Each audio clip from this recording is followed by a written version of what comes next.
This guy steps out of the shower and freezes. His shadow is gone. At first he thinks he's just imagining things, but no matter where he looks, it's nowhere to be found. He searches everywhere, and still nothing. Then suddenly, he comes face to face with it. His shadow is just standing there, separate from him. For a second, he's completely freaked out. Is it alive? Is it dangerous? Is it about to kill him? But then he gets an idea. What if he can control it? So he hesitates for a moment, and tells it to raise its hand. And it does. Instantly. Yeah. Something is seriously off. Lately, strange things have been happening to Jiang Yu. First, his eyes start hurting, and he begins seeing health bars above people's heads. Then it gets worse. He starts having these visions of the city in ruins, filled with monsters slaughtering each other, only for everything to snap back to normal like nothing happened. And as if that wasn't enough, he discovers a mysterious tattoo on his chest, radiating some kind of dark power. And now, he's got a living shadow that obeys his every command. This makes our boy excited, and he starts giving him more orders. My man literally makes his own shadow dance. After a bit, his head starts to hurt, and he starts to wonder where the shadow even came from. A strange glowing orb appears out of his chest tattoo and turns into a screen. The screen shows him the stats and attributes of his shadow. He only has a single ability called Shadow Devouring. He taps on the plus icon and it shows him more details about the shadow. In short, his shadow is an exact replica of himself, including his memories. The shadow will obey his commands, but it can't think for itself. Zhang tries passing his hand through the shadow and realizes that it doesn't have a physical body. He asks the shadow if it has all of his memories, and the shadow nods. Our boy immediately jumps to his table and takes out his math homework. He asks the shadow if it can help him with the homework. Jiang is a bit surprised to see that the shadow can actually hold the pen.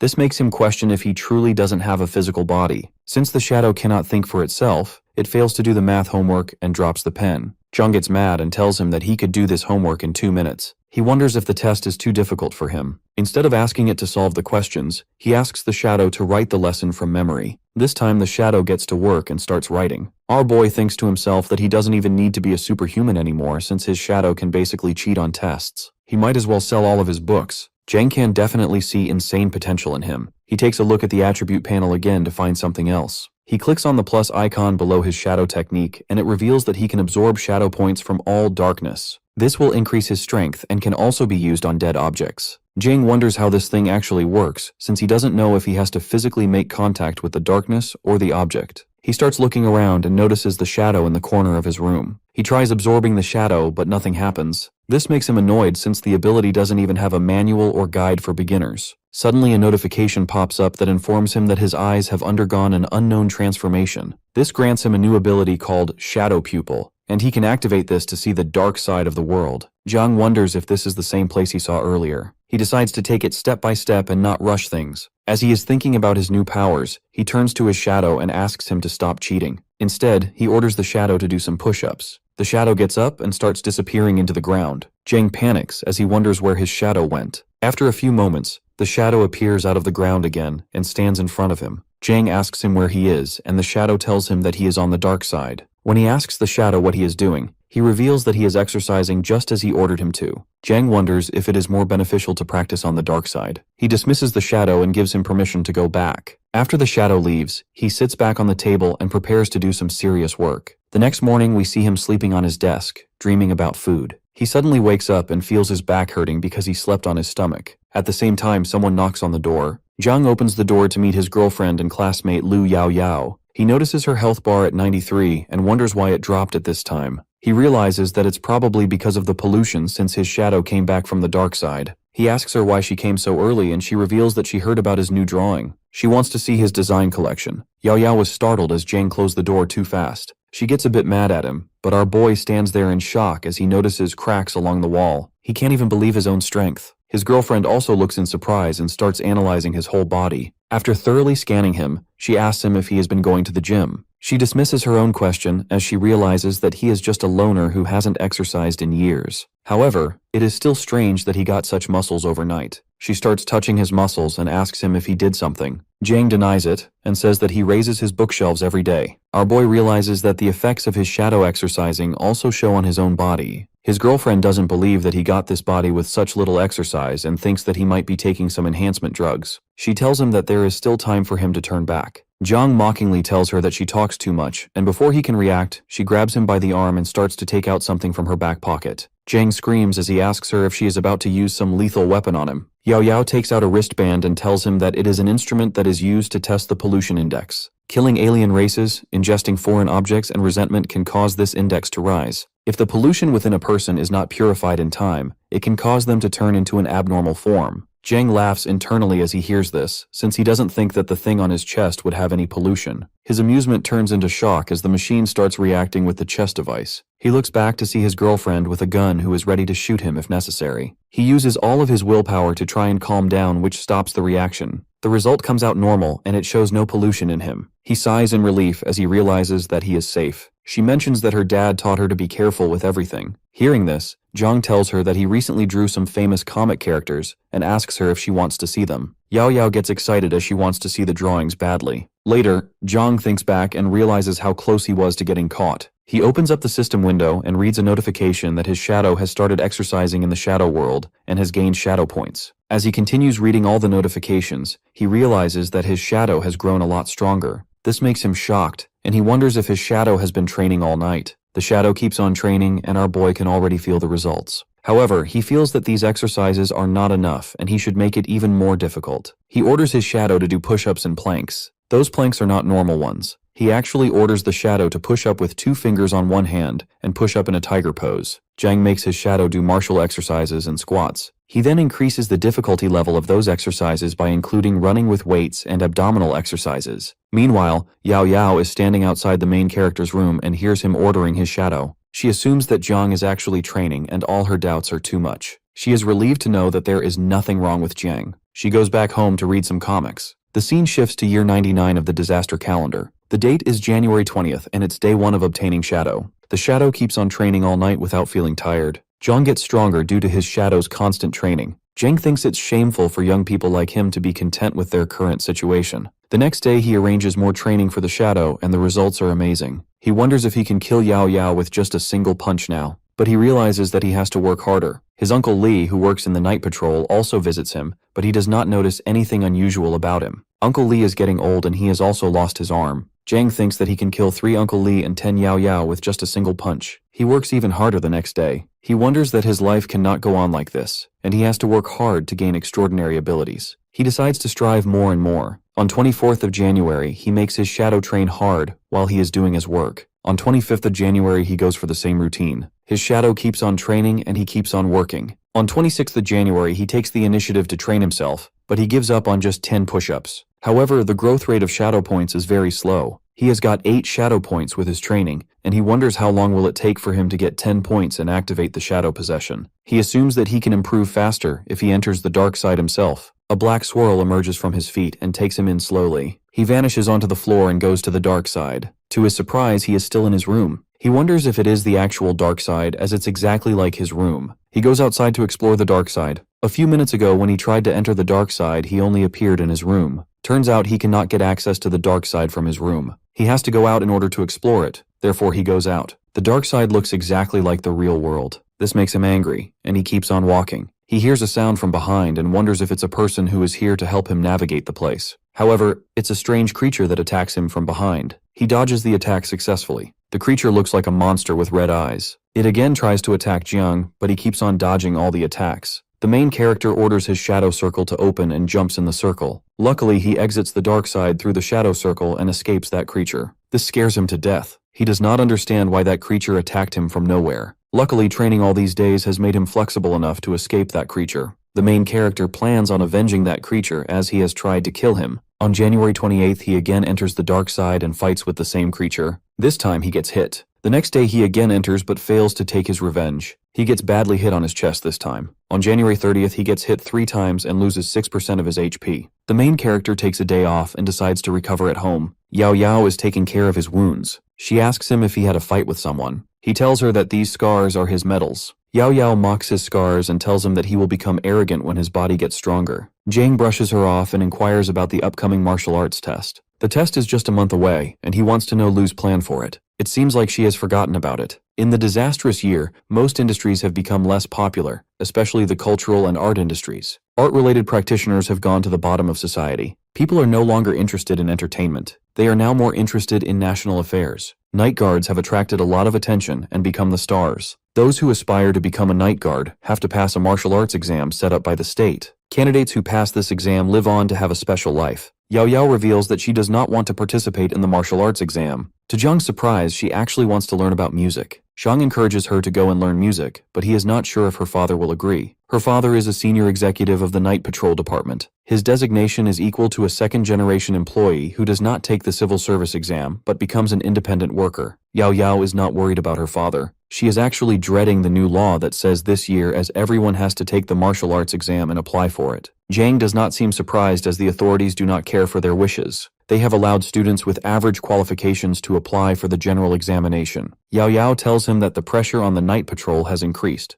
If there is no accident, she will definitely take the martial arts exam. Zhang wonders about Lu's instrument that she brought to the test last time. He also recalls that there were so many subtleties on test day that he could not hide himself. However, he is hopeful that his little guide will not put him in the bad camps. He turns to Yao Yao and asks her if the reagent she brought last time can be used to prevent alien species. Yao Yao does not think that it can do so as the tool can only be used to detect aliens and supernatural beings. She adds that if he encounters a really different kind of alien, he can run as fast as he can and make an emergency call before he dies. Zhang wants to inquire more about that different kind of alien, but Yao Yao changes the topic. She informs him that his injuries have been healed and she will be back soon. Zhang coughs and asks her if he can get his hands on the basic paranormal information that her family has. Yao Yao wonders if he wants to take the public examination in the future. He clears that he wants to know in advance as the martial arts test is mandatory this year. He also reveals that he wants to create something about superhumans and alien blood comics. The idea of a superhuman comic excites Yao Yao and she wants to know everything about it. Zhang tells her about the initial idea. The comic is about a skinny boy named Ben, who gets bullied at school but he has a kind heart. With the help of his friends and teachers, he is selected by the Night's Watch and takes part in the Super Warrior Project. He relies on his extraordinary willpower. He becomes a powerful leader, Captain Ben, by transforming and receiving injections of the super soldier serum. The night patrolman sends him to high-ranking gatherings instead of sending him to the battlefield. The watchman wants him to get acquainted with wealthy families and noble ladies. Zhang keeps on narrating the plot for his comic while Yao Yao listens excitedly. Later, Yao Yao takes him to her house that is on the same street.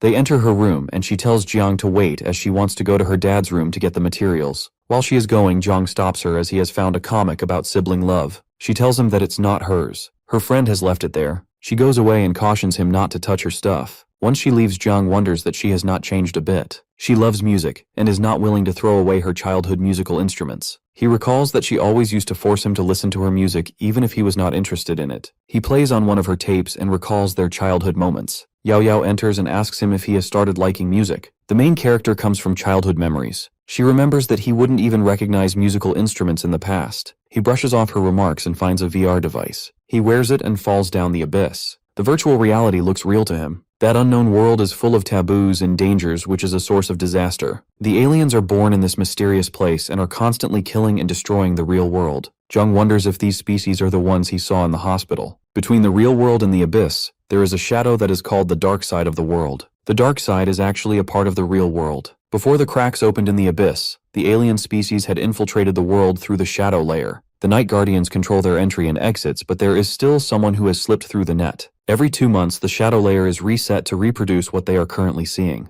At that time, the number of alien species increases greatly, and it becomes necessary to eliminate them in time. Considering the fact that Shadow Class would greatly weaken the combat effectiveness of humans, it is not recommended for people above the 4th level to go there. The visible range of the shadow layer is 3 to 5 meters, and the visible range increases with the improvement of strength. The shadow layer is really polluted, and humans can turn into a strange entity if they stay there for too long. However, Jiang wonders why Chia Yingyang did not feel any discomfort when he entered. The main character witnesses many alien creatures through the VR device and gets anxious. He now understands that in order to deal with the alien species, one must control a force that is sufficient to rival them. One has to be extraordinary if one wants to fight them. He now sees a figure and wonders if he is the extraordinary one. He does not really know if he can become like him if he passes the martial arts exam. The extraordinary people are primarily aliens with human bodies. Their task is to fight against pollution and aliens. Once they die, there is a high possibility of heterogeneity. Therefore, these extraordinary beings have to exhaust their strength before dying, or they can turn into deadly monstrous creatures. Jiang is overwhelmed with all this information and takes out the device. He tells Yao Yao that the information is really extensive and outdated. He asks her to give him a back massage.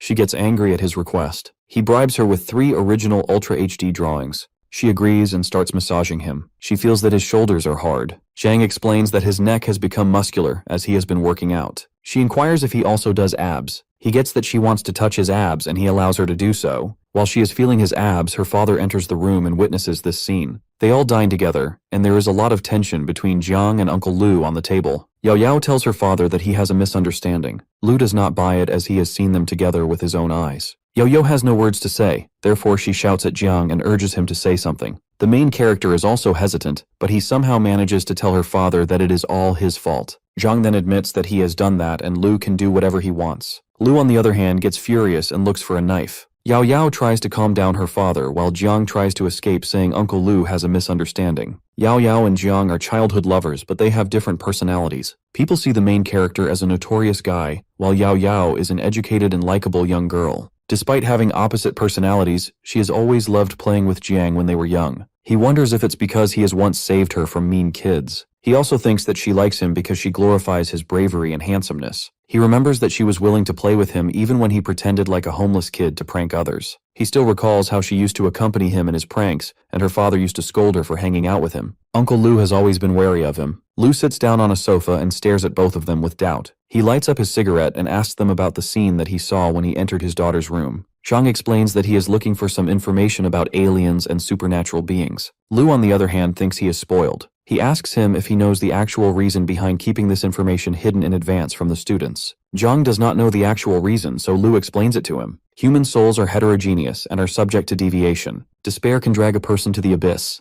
There are some things that are not appropriate for everyone because not everyone has the willpower for it. Even if there is a small crack in the soul, alien races can exploit it to their advantage. Therefore, the government wants to assess the qualifications of the candidates before the official examination. Only people with physical health and willpower can contact the supernatural world. He also explains to them that the path to superpower is long and full of dangers that require patience and perseverance. He adds that every year so many people lose control of their powers even with assistive devices. All this makes him sad, therefore he advises Jiang not to learn about these things beforehand. Jiang appreciates him for the advice, but he also tells him that he cannot avoid it as this year is the military comprehensive examination. Moreover, he thinks that it's better to rely on himself than others. He also tells them that having someone to rely on can come in handy when the world is collapsing. Before Lu can tell him otherwise, he gets a call for an urgent mission. He gets ready to go. Before going, he tells Jiang to be a gentleman. He also warns him that he will kill him if he does something wrong. Jiang tells him to not worry, as he will not do anything wrong with Yao Yao again. Yao Yao is not happy with his statement because she thinks they have never done anything wrong in the first place. The scene shifts to a busy day. People are out on the streets for their daily chores.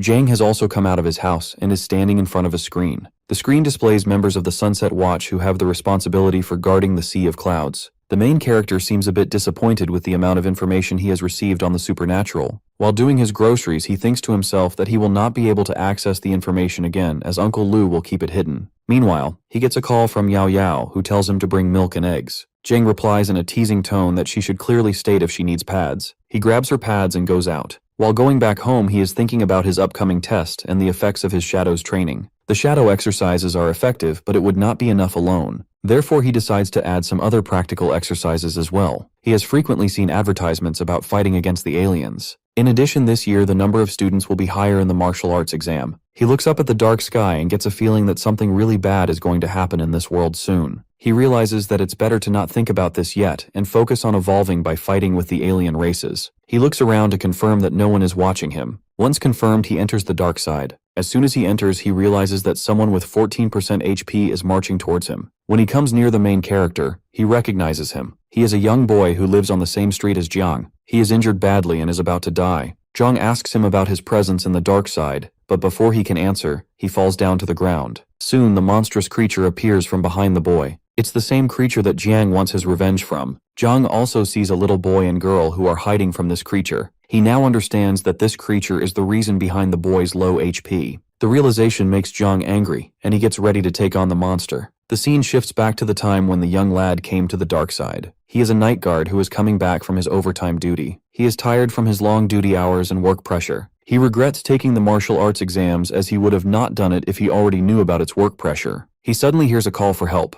When he looks carefully, he witnesses that two kids are being drawn towards the dark side. The young boy wonders if it's an alien species that is pulling people towards the dark side. However, as per information, alien species only come to this world and create disturbances. He has never heard of a situation where people are being drawn towards the dark side. The kids are still shouting as they are being drawn into the dark swirl. The young lad assures them that he will save both of them and runs towards them. He holds their hands and the darkness engulfs all of them. The darkness swirl throws them at the other side. The kids cannot understand where they are and they start crying. The young boy finally realizes that he is on the dark side while he is off duty. He does not even have his weapons or the pollution control equipment with him. He is sure that he is going to get killed today. Before he could do anything, he encounters a monstrous alien. The kids get scared and he attacks the creature. Surprisingly, it disappears, but the young boy realizes that there is no way he can go back. He looks around and gets that the place has a lot of alien species. Those aliens can attack them anytime. The boy has worked so long as a government employee that he has almost forgotten all the fighting skills he learned during the martial arts exam. Worst of all, he is with two little kids in this dark world who are dependent on him for their survival. Both of them are crying. The boy can only send the distress signals through his wristband and wait for help. He sends the signal and removes his band. The band can help those two kids fight the pollution temporarily. He thinks there is no point in keeping the band with himself, therefore he gives it to the little kids. The little boy asks him if they will survive and he answers that they will surely survive. He advises him to hide somewhere safe as he has to fight the creature first. The young boy recalls that he passed the military strength exam at 18 years old. He passed it and entered the Great Powers department at the university. He also remembers that he worked hard on his foundations during his first year of university. He wanted to become a fighter one day. The boy still recalls the day he defeated an unclassified alien during his second year at the university. But he soon realizes that hard work has no value over natural talents in the world of superpowers. The young boy did not believe in fate. He worked hard, but in the end, he could not push his limits. He had no choice but to leave the military forces department and become a regular employee of the Night's Watch. The boy comes out of his thoughts and realizes that the monster is approaching him. It is a four-dimensional, mid-range, and first-class half-animal monster. The monster attacks him, but he is able to counterattack it. The attack feels a bit familiar to the boy. However, just then, the monster catches him off guard and attacks him. The boy could have avoided the attack, but his body would not keep up with his brain. The monster attacks again. The boy dodges the attack and tries to run away. His body becomes heavy, as if countless needles are piercing his body. Therefore, he must finish the creature before the pollution can kill him. He prepares to hit the monster and uses his shadow power of blindness to attack. The creature falls down as a result of the young boy's attack. However, the boy starts to bleed as the pollution is getting worse. Every time he uses his superpowers, the pollution also increases. People like him who have weak willpower and low qualifications cannot use supernatural powers multiple times. Luckily, the boy has only used his ability a few times since becoming a civilian. The monster is ready to attack him, and he is resolved to fight till the end. The monster attacks him with full force and he falls down to the ground. He coughs blood and is surprised at how quickly his opponent has gotten used to his strengths. The monster, however, is an average class species, and any university student from the martial arts department could have easily killed it. He wonders if his lack of talent is the reason behind his struggle against this creature. He realizes that he cannot win against it, but as a night patrol, he has resolved that he will not give up till the end. The only thing he can do is to buy time and wait for support to arrive. While he is looking at the scared kid, the monster hits him. He falls down to the ground again, and this time he feels like he is going to die. He recalls that he witnessed the death of his close relative at the age of 15. They all died at the hands of the alien species. That's the reason he has chosen to join the military forces at the age of 18. He also recalls that at the age of 20, he had to leave the combat department after he finished his second year. Later, he joined the night police as a trainee at the age of 21 and became a regular employee. It's now been 4 years since he joined the night police. Despite challenges, he regards his life as ordinary in this world. Human beings and alien species have been fighting for 4 years, but everything has not been as peaceful during these years as it is advertised. They have always wanted to escape reality, but no one can deny it when they encounter the dark clouds. The young boy thinks that death is the normal state of affairs for people with superpowers. But he is not going to give up yet as he has to protect the kids. He takes a blue pill and stands up with a new surge of power. He gets ready for a second round with the alien. The young boy takes the lead and starts attacking the monster continuously. The alien monster cannot defend his back-to-back attacks. The boy is still hopeful that he will finish the alien if he holds on a little longer. But in the end, the pollution gets onto him, and the alien attacks him. He cannot withstand that attack and drops down to the ground. His head starts bleeding and he can see his end. He realizes that he cannot end the creature just because of his abilities. He feels helpless as he could not even win with the help of pills. He can see that his normal and boring life is going to end. Just before he gives up, he hears Jung's voice. He wonders if he is a night's watchman, but his voice is too young, he does not seem like a watchman. He is surprised at the presence of a normal human being on the dark side, as it's highly unlikely. Jang approaches him and holds his shoulders. He tells him to lie down for a while and leave the rest to him. The young boy is still thinking about Jiang's presence on the dark side. No one can enter the dark side as it's strictly controlled by the inspection department. He wonders if Jiang is the mystery man who is living on the dark side. Meanwhile, the alien attacks Jiang and he slides away. The boy realizes that he is so weak. The alien monster tries to attack the boy, but Jiang attacks it first. His attacks bring down the alien's HP from 24 to 23. He warns it that it should not attack the boy as its opponent is Jiang. He gets ready to attack with a glass bottle in his hand. He breaks the glass bottle and uses it to scare the alien. He has already fought it before, so he knows the way it fights. The alien is seriously injured and its speed and strength are much weaker now. Jiang fully understands that, and is ready to show that the preference is all his. The alien gets angry and tries to attack Jiang again. However, Jiang dodges the attack successfully. The young boy cannot figure out if Jiang is weak or not. However, he surely knows that even if he does not have special techniques, he can exceptionally suppress his opponents. Jiang, on the other hand, is adamant about taking his revenge on that creature. He gathers all his power and attacks its waist. The alien attacks in response and throws him away. He realizes that attacking its waist puts it in defensive mode. He sees that the monster is running towards him. He questions himself about what he should do, as he will die after 2 more hits. He would have left the dark side and come back later if he were alone, but he cannot leave as he has to save the kids and the boy. He then notices that the alien's HP has dropped to 20%. He thinks to himself that at this HP he should not be afraid of it, and should be tougher enough to kill it today. The boy advises him to attack its right rib as it is seriously injured. Jiang agrees and starts running towards the alien. The alien hears it and gets alerted. To its surprise, Jiang attacks it on the left side, saying it neglected its defense on the left after hearing the boy's instruction. As a result of this attack, its HP drops to 18%. The alien tries to run away, and Jiang wonders if it is trying to escape. The boy instructs him to hurry up. To their fear, the alien is going to target the kids. The alien approaches the kids. He opens his mouth and is ready to kill them. They get really scared and call for help. Jiang picks up a soda can and throws it with full force toward the alien. The can hits the alien on his face. Meanwhile, the other guy regains a little strength. He jumps up high and hits the alien on his head. This attack brings down the monster's HP to 15%. The young boy coughs more blood and looks up. The monster is about to attack him, but Jiang grabs it from behind. He is about to kill it. He bites the alien on its neck, which brings its HP down. He also pulls on its hair and taunts it that it should keep on barking. Its HP drops to 11%, and Jiang is adamant that he will not let it eat people anymore. Soon a ball-like structure appears in the monster's chest. At first, the main character gets confused, but he soon realizes that he has to attack the ball if he wants to kill it. Jiang attacks the ball with full force. A huge explosion happens and the alien dies. The body vanishes with all its dark energy and takes away all the chaos it created. Jiang starts bleeding, but he stands up in relief. He can see that the other guy is also bleeding and is sitting on the ground with the kids. Jiang is happy that he has finally taken his revenge. Suddenly his vision starts to blur and he goes into complete darkness. Jiang finds himself in a chaotic world. There are dead bodies and injured people all over. The place is burning, and he wonders if it's the gathering place. He does not know how he got here. He finds himself surrounded by hundreds of aliens that are ready to attack him. They all attack him at once and he shouts. The sun is high and it's the dark side of the world. Some people are clamoring in the lights and some are shouting in the shadows. Everyone is fighting and people are dying. Some people know and some do not know about the real great death. Jiang suddenly gets his vision back and he hears the young boy who is asking him if he is alive or not. Jiang confirms that he is alive and is relieved that everything he saw earlier is actually a dream.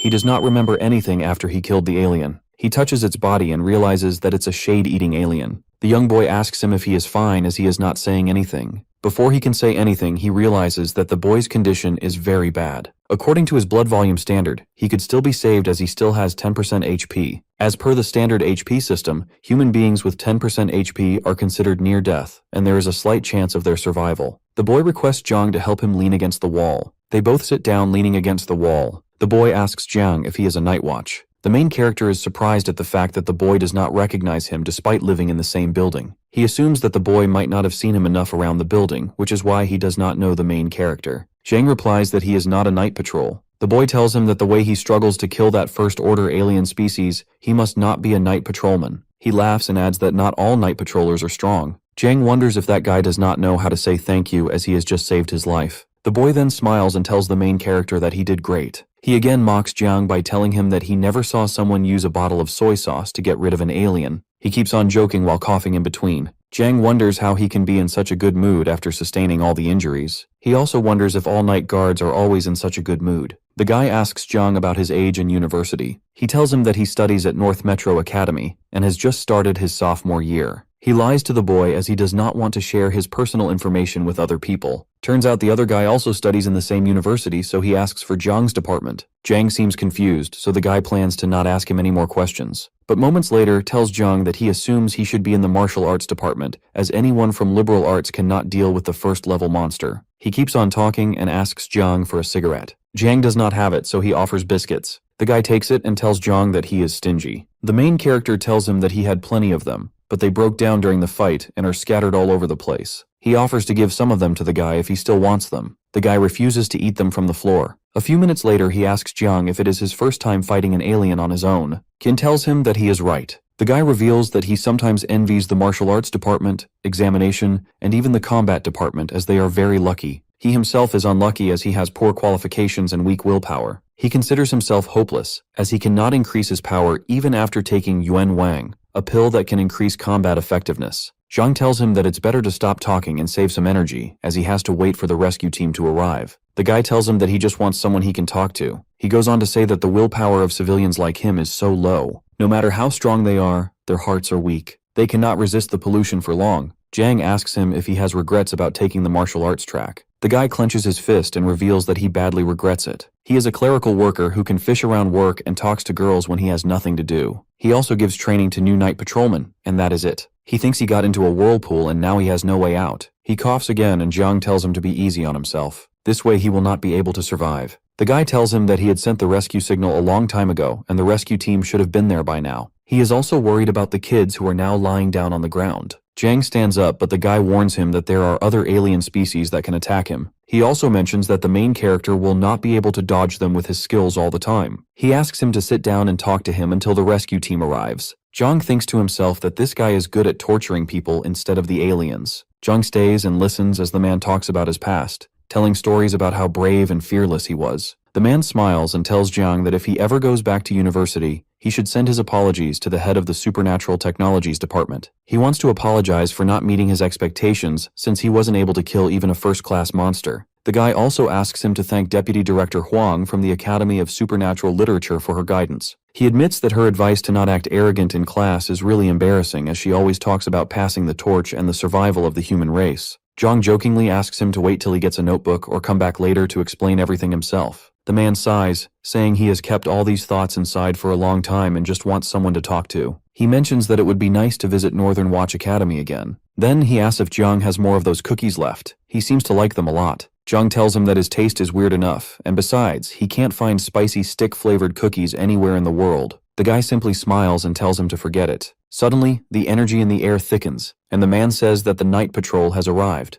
Jiang is relieved because now they can help this man. He picks up his package and prepares to leave when the man asks if he wants to go with him. Jiang declines, saying he'll get there on his own. The man smiles and wishes him a safe journey. Jiang thanks him and starts walking away, but just as he is about to leave, he looks back to see the night patrol officers approaching him. The officers report that they have found a night patrol member and 2 children. They check his vital signs. His blood level is still at 10%. One officer looks at his colleague and shakes his head. Jiang notices the man's health bar is dropping rapidly. He wonders why this is happening. With modern medicine, they could have saved him. As he is teleporting back, he notices the officer stopping to salute the guy. He reaches his hand out, but it is too late and his health has already dropped to 0. However, there is a smile on the man's face. Jiang calls out, asking them to wait, but he is already teleported back to the street. People around don't understand what just happened. Some think the man is an actor. A screen appears with a broadcast from the night patrol, reminding special individuals that they must never give up, even in their final moments. If they realize their chances of survival are low, they must take a pill carefully, knowing the risks. The chance of death after taking it is 90%. Even if they survive, their lifespan will be significantly reduced. This pill is called Compound No. 3, and it is the same pill which that guy took to take down the monster and save the kids. The broadcast continues that they must remember those who have fallen and keep moving forward until all threats are eliminated. They must patrol the skies and Earth, protecting everyone day and night while hoping for a better future. The night patrol must face the unknown and fight against the unexplainable. Later, our boy rides the elevator, still wearing bloody clothes, and wonders if that man really died. He kept making jokes while talking, but in the end, all he wanted was someone to talk to before he passed away. No flowers, no applause. He simply disappeared like an ordinary person. Jiang thinks to himself that it doesn't matter how ordinary he is, he will always remember him. Exhausted, he decides to take a shower and go straight to bed. In the mirror, he sees that his health bar is at 55%, but he can barely stand. This makes him a bit surprised since he thought that he was at 20% healthy. He remembers that the man was at 10%, but he was still acting like nothing happened. It seems that training the body alone isn't enough. Willpower is just as important. Suddenly, a loud voice interrupts his thoughts. His girlfriend, lounging on the sofa, asks him about the eggs. The phone isn't working and she can't find anyone, so she questions if he brought the eggs that she asked for.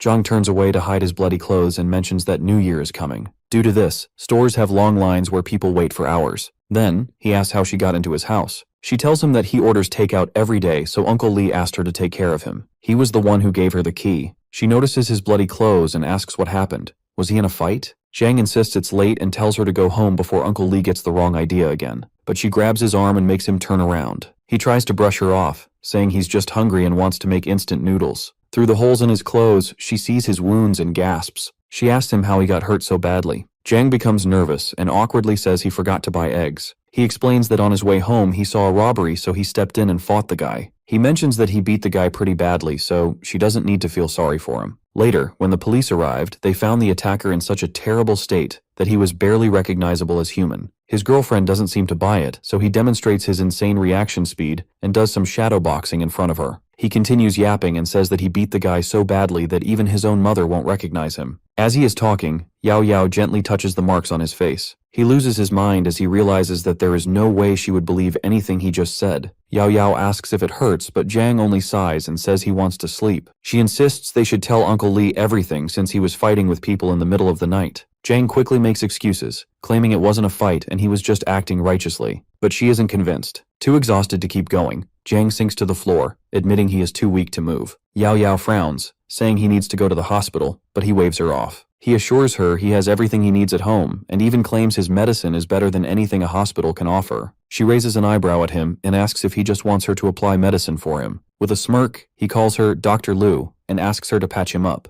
The moment she starts, he screams in pain, begging her to give him medicine instead of wrapping him up like a mummy. Annoyed, she smacks his shoulder and asks if he plans on doing this again. He quickly promises it won't happen again, but refuses to swear on it. Yao Yao clenches her fist, threatening him, but Jiang nervously laughs and mutters that fighting is simply human nature. He tells her that if it's a big deal for her, he will simply look and not go in. Hearing this, she prepares to punch him and asks him what he just said. He repeats himself, promising to stay out of trouble and simply watch from the sidelines next time. With that, Yao Yao turns to leave. As she walks away, Jiang calls after her, suggesting she stay the night since he has a big bed. She sticks her tongue out at him and slams the door behind her. Lying down, he tries to rest, but he can't stop thinking about the man he met in the shadow world. The guy asked him to pass on his message to guard the Northern Watch Academy. After a bit of silence, Jiang gets up in shock as he realizes that he didn't even ask the man for his name. At that moment, the system notifies him about the creature he killed in the shadow world. It belongs to the ghost species and is at the first level. The creature is from the lower abyss, deeply connected to shadows and darkness. The system warns that anyone marked by this being will be vulnerable to hidden attacks. Jiang managed to kill the creature with an arm fracture. Jiang receives shadow points for the kill. He wonders if his kills will be recorded somewhere, or if he needs to absorb the shadows through his shadow devour skill in order for them to be recorded. He suddenly notices the system window for his new skill. The system explains that his new skill, Shadow Assault, is an invisible attack that enemies can't detect, with the first hit dealing devastating damage. Curious, Jiang stands in the middle of the room and speaks the skill's name aloud,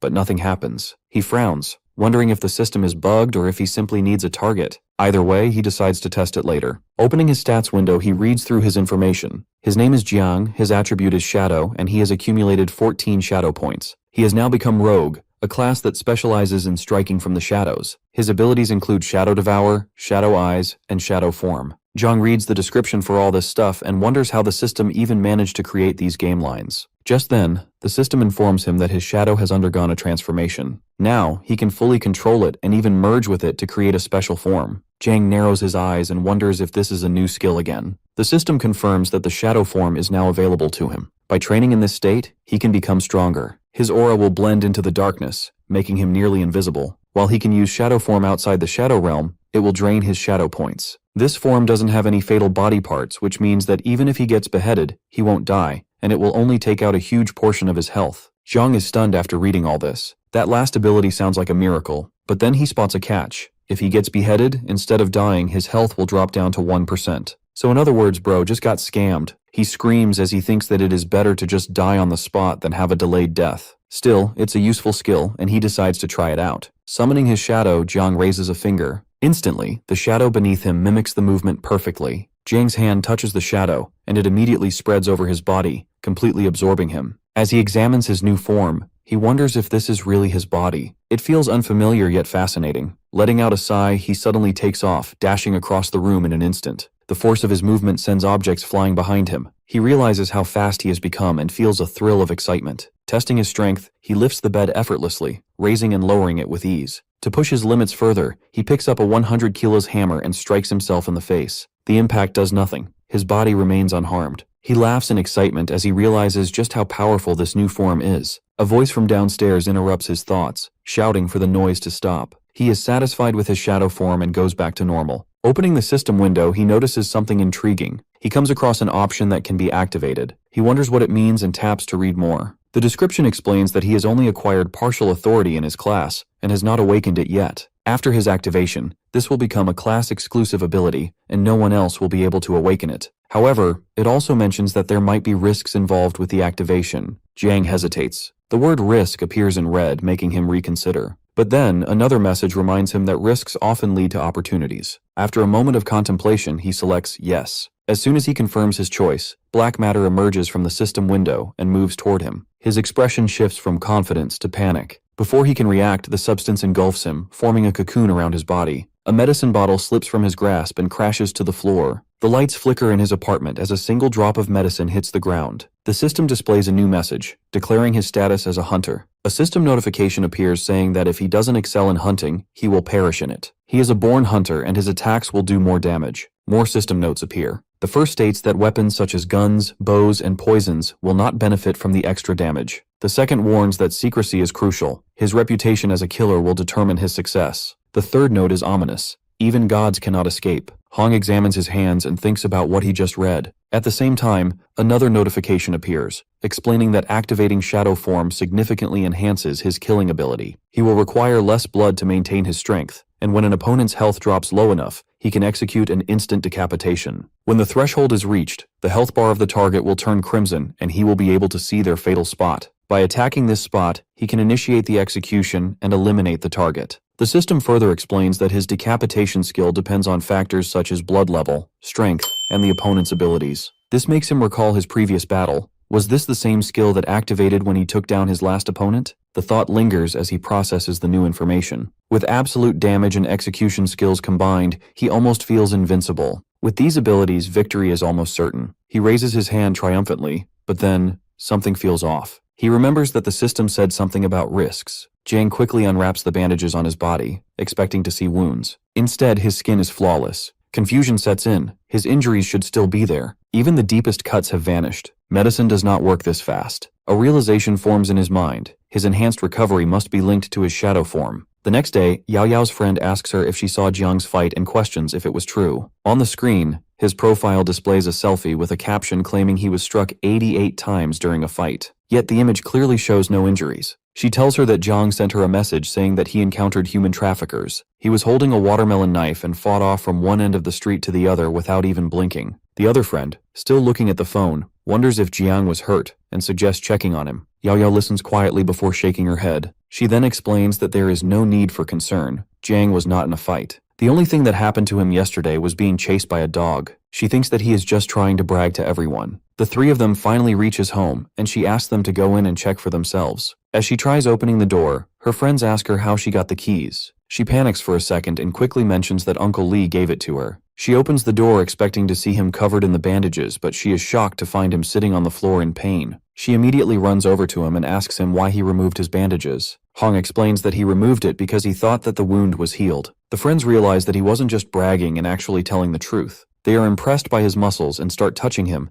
but Yao Yao pushes both of them outside and asks them to wait in the living room. With this, both of them are convinced that Jiang and Yao Yao are dating. Yao Yao starts applying some medicine to the wound, which makes Jiang twitch in pain. She asks him to stop whining since she is familiar with this medicine, and it doesn't hurt. However, my man doesn't care about anything she says and continues staring at her legs. She notices this and warns him that she will just let Xiao Pang apply the medicine for him. Jang immediately rejects it and says that the guy is clumsy. She pinches his cheeks a bit too hard and says that Uncle Lee hasn't taken care of him for too long. She asks him what happened the previous day since she doesn't believe the robbery story he told her. He tells her that he is righteous and likes to stand up for justice. However, his girlfriend isn't ready to believe a single word. He wonders what he should tell her since killing a mutant in the shadow layer and chatting with a dying night patrol officer sounds even more insane. He mentions her dad and asks her if he went back yesterday. She tells him that he didn't go back and asks why he is asking. Jang looks down with a worried expression and explains that he thinks being a night patrol officer is quite tough. They have to work during the day and even at night, which is dangerous. Yaoyo sits there in silence as she hears this. He looks at her and thinks to himself that she must be worried about her dad. Being a night patrol officer is not a peaceful job. Uncle Li lost an arm in the profession, and the guy he met in the shadow layer died at the age of 20. Even someone as strong as her dad has suffered serious injuries, which means that he can't make any further progress in this lifetime.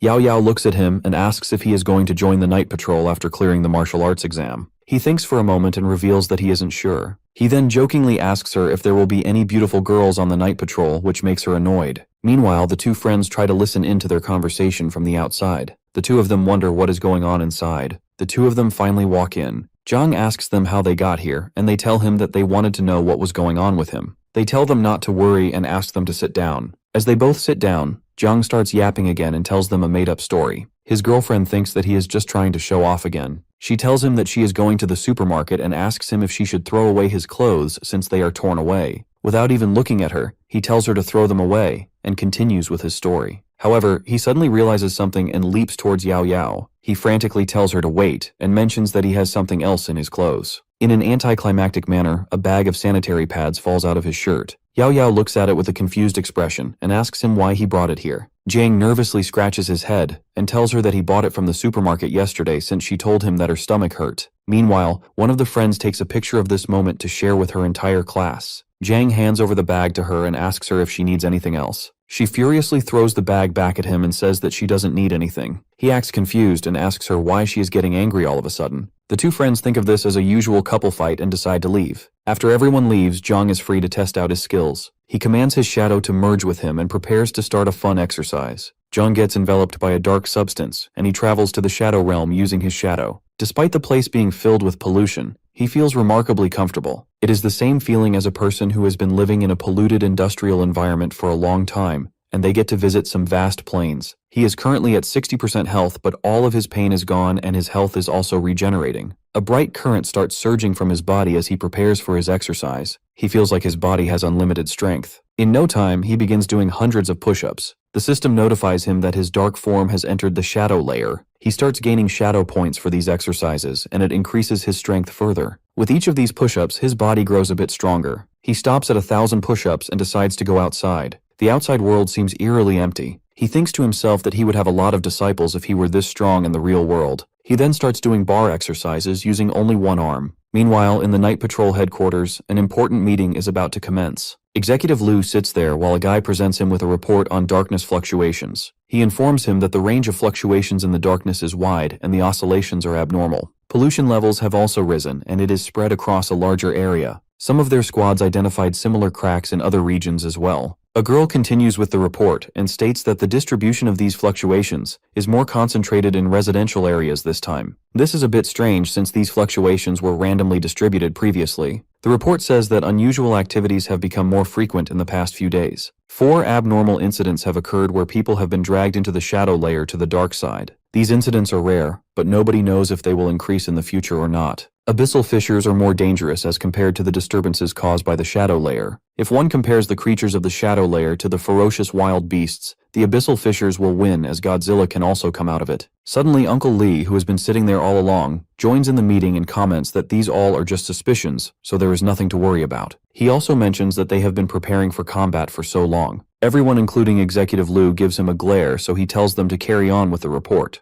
The report carries on and also discusses the list of night guards who have lost their lives recently. Once the meeting ends, Liu stands in front of a large glass window. He takes out his cigarettes and wonders why these unusual activities always happen around the new year. He takes the cigarette and looks for a lighter. While looking for flame, he realizes that his daughter has swapped his cigarettes with cookies again. Meanwhile, someone throws a pack of cigarettes towards him that he blocks with his hand. It's Lee who tells Liu that he should not always have a stern face. He also offers him a cigarette, but Liu refuses, saying he does not want lung cancer. Lee mocks him saying that he is afraid, but the executive tells speak up if he has stayed late just because he wanted to ask something. Lee informs him that another notice has been issued from above. Lou inquires about the nature of the notice with a tense face. After hearing about the notification, Lou seems really tense. He asks Lee if it has been confirmed. Lee tells him that he should have received it on his computer too. He turns on his computer. Lee asks him if he has already decided which direction his daughter would go. He asks if she will specialize in extraordinary supernatural sciences or humanities. Lou replies that he has not decided yet. He plans on waiting till the abilities test. The emergency notification says that candidates with 2nd grade or higher in the exceptional supernatural abilities category, except for exceptional circumstances, must take the abilities test and select specialized exceptional abilities. The executive asks Lee about Jiang's future plans. He adds that he does not think Jiang is an honest person. He wonders what he will choose among different categories of supernatural studies. Lai replies that he will not take any of them. The executive is surprised and asks if he plans on making him specialize in studying extraordinary human sciences. Lai tells him that he wants him to take regular human sciences. Lou thinks he is joking, as he has not even tested his abilities yet. Once he passes the test, he will be forced to major in the exceptional human sciences. Lee stands up and reveals that he does not want him to take the test in the first place. He then goes out for a stroll, leaving Lou behind with his official matter. Meanwhile, a girl with pink hair enters with a pile of files. She enters and apologizes for the disturbance. Lou does not bother and asks her what brought her to his office. She shows him a notification that has been sent from the shadow layer. The notification is about a new type of strange creature. The creature is a respectful shadow that exercises intensively. It is black in color and resembles a shadow. The report says that it was first seen in the garden of the Xingyu Residential Center. It is presumed that the shadow has accidentally invaded that area. It has a keen interest in exercise and uses tools for training. It also has a low aggressive tendency.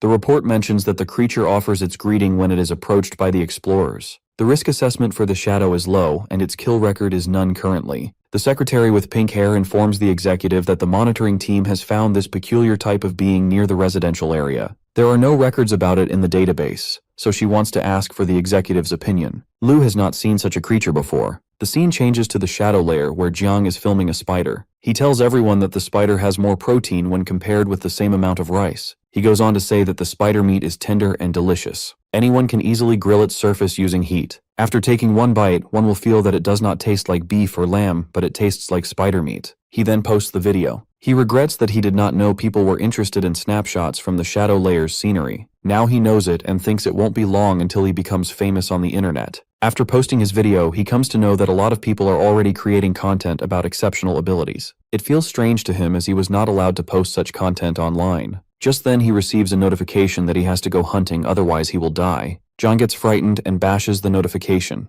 Meanwhile, he comes to know that his remaining lifespan is only 100 hours. He gets anxious as his life has only 100 hours left. Jang does not even know why the system is even giving him this notification. He remembers that opening the class abilities carries certain risks. This can be a risk of opening the assassin. He soon composes himself and looks for a way out of this difficult situation. The description in the notification tells him that as a hunter, he has to continue hunting if he wants to extend his life. He realizes that he can stay mortal if he keeps on hunting. He also reads that even if his body disappears, another form of existence will remain. He does not understand the actual meaning behind this line. He also does not understand why the notification says that he will be happy when he wakes up in this place. He plans on asking Uncle Lee for help if he fails in successfully killing a strange creature. He looks at the spider and knows that he has to kill it first if he wants to buy some time. He also decides to capture all this as it will make him famous. He places his phone at an angle where it can film everything. He does not have a fear of getting caught as his account is a secret one that he has received from the Night Patrol Bureau. He merges with his shadow and starts streaming. He has several monkey coins and he plans on confirming their reliability. He greets all his followers and introduces himself while live streaming. He tells them that he has encountered a strange creature. His followers start commenting as they are excited to see him with the spider. He cautions them to not make any noise and starts approaching the spider slowly. He remains silent as the spider is sleeping. He takes out his iron stick that he has bought after paying a hefty amount. Soon the spider wakes up, but it does not notice Jiang due to his shadow form. His next step is to use the execution skill and find its weak point. He finally sees its weak spot and decides to finish it. The scene shifts to half an hour ago where the spider is alive and has just arrived in this world. It really loves the environment of the world. There is no pressure like the abyss, and there are no other dangerous creatures.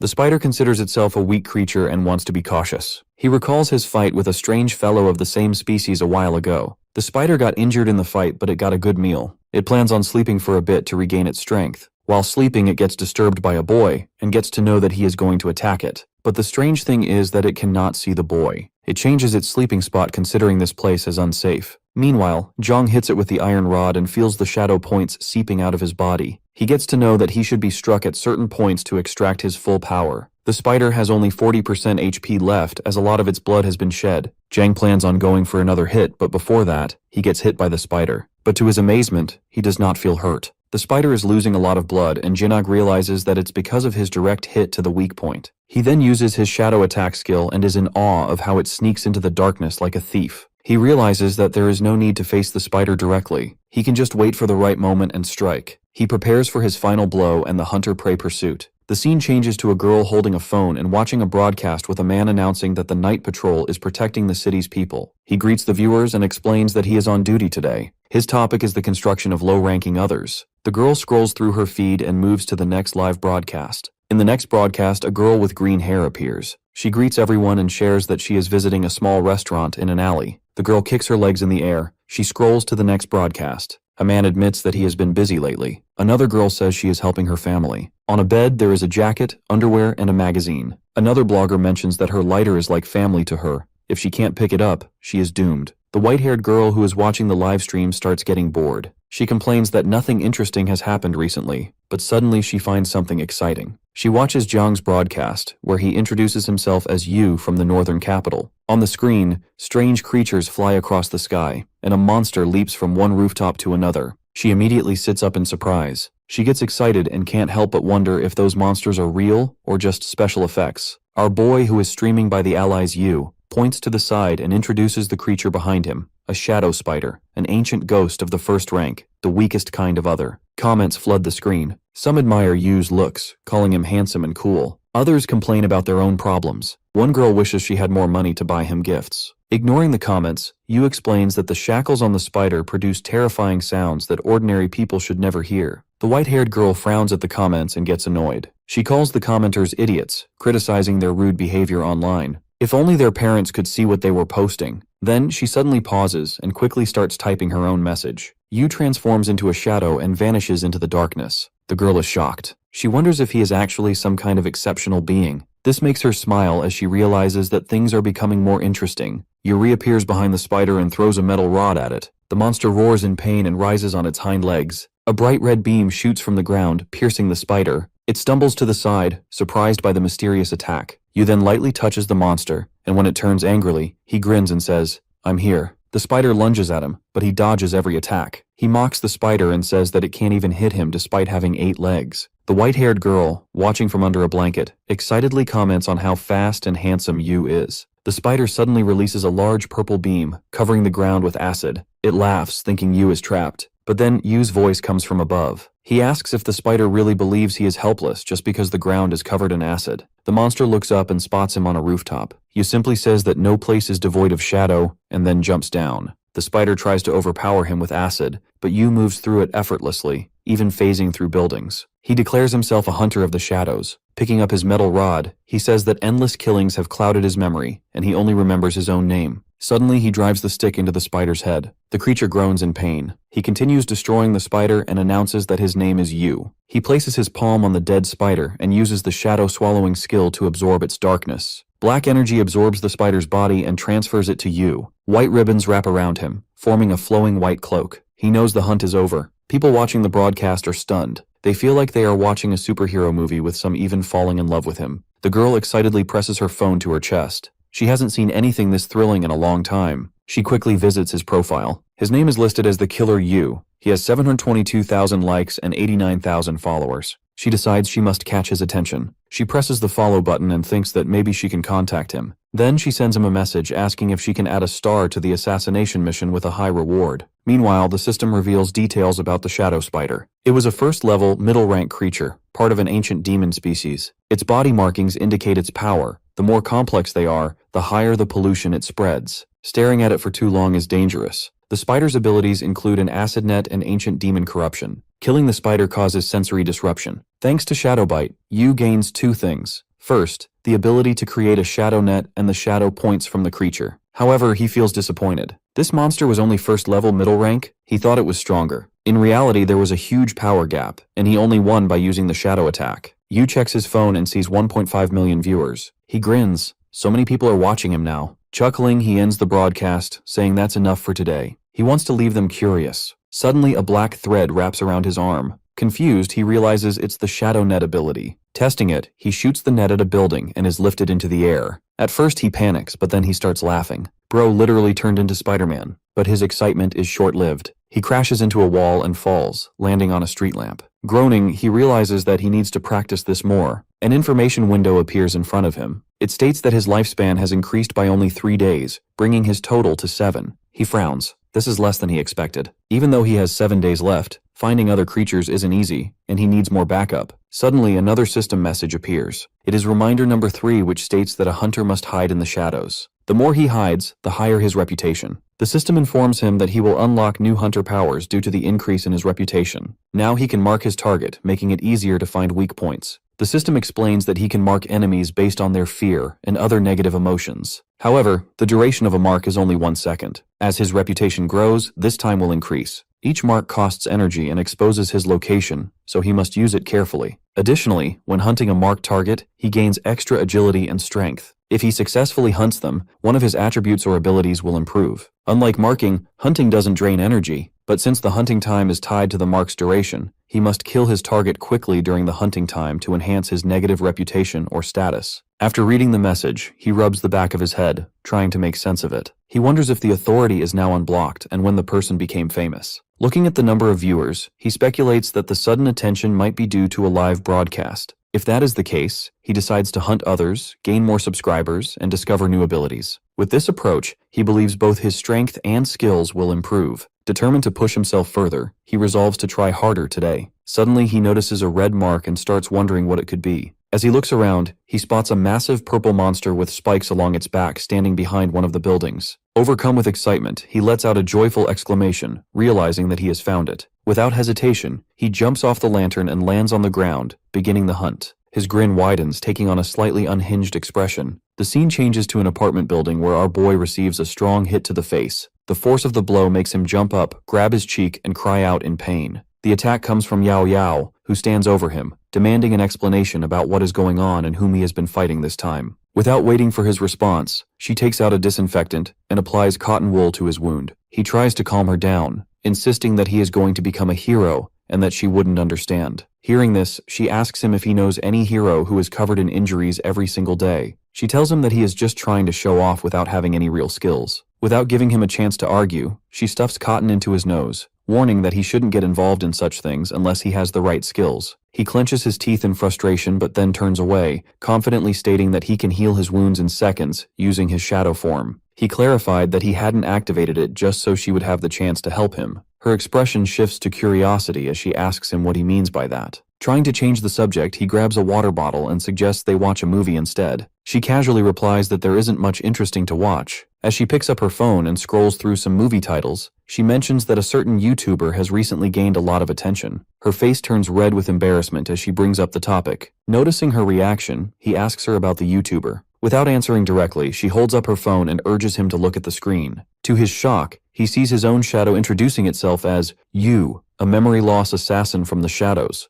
The sight leaves him speechless, causing him to choke on his water and start coughing. Concerned, she asks if he is okay, wondering if he is really that surprised. Trying to compose himself, he hastily reassures her that nothing is wrong before hesitantly asking if she has been watching it. She enthusiastically confirms, saying she has been following it for 2 days already. The blogger has quickly become the most popular and unusual figure online. Feeling uneasy, he scratches the back of his head and asks if that is really true. While the idea sounds exciting, he wonders whether publicly posting such content could lead to legal trouble. Realizing how fast he has gained attention, he begins worrying about the night patrol catching him. Noticing his nervousness, she advises him to keep quiet about what he knows. She assures him that his current situation doesn't have much impact on public perception, so everything should be fine. Instead, she suggests that he watch a real fight with some mutants. She grabs his hand and moves closer, excitedly asking if he thinks the blogger is cool. She insists that he should take inspiration from him. Feeling embarrassed, he remains silent, staring at the phone screen. She continues insisting that he watch another video, explaining that another blogger has already started analyzing his recordings. Seeing her excitement, he smiles slightly. Then, out of nowhere, she turns to him and asks if he thinks she could become famous too. He avoids her gaze and jokingly asks her if she wants to record herself wearing a JKT outside and dance in the shadow layer. She tells him to get lost and says that she can just record videos explaining the supernatural. Hearing this, he asks her if she really thinks she can compete with the experienced Night Patrol seniors just by reading some information. He adds that if she steps outside in such an outfit, she will easily get tracked by stalkers. At this, she frowns and shoots him a menacing look. He points at her and says that he lost one last time. She gets confused and asks him what he means. Before he can respond, she suddenly appears behind him, pressing a gun against his back. Sternly, she asks if he has been injured while stalking someone. Startled, he raises his hands in surrender and desperately insists that he is only joking. Unconvinced, she pushes him with the muzzle of the gun and angrily demands how she is supposed to know if he is telling the truth. He tries to defuse the situation, addressing her as an officer and pleading for a break. However, she firmly refuses, ordering him to get up and prepare food. Exhausted, he collapses onto the sofa and opens his personal messages. Finally, she is gone.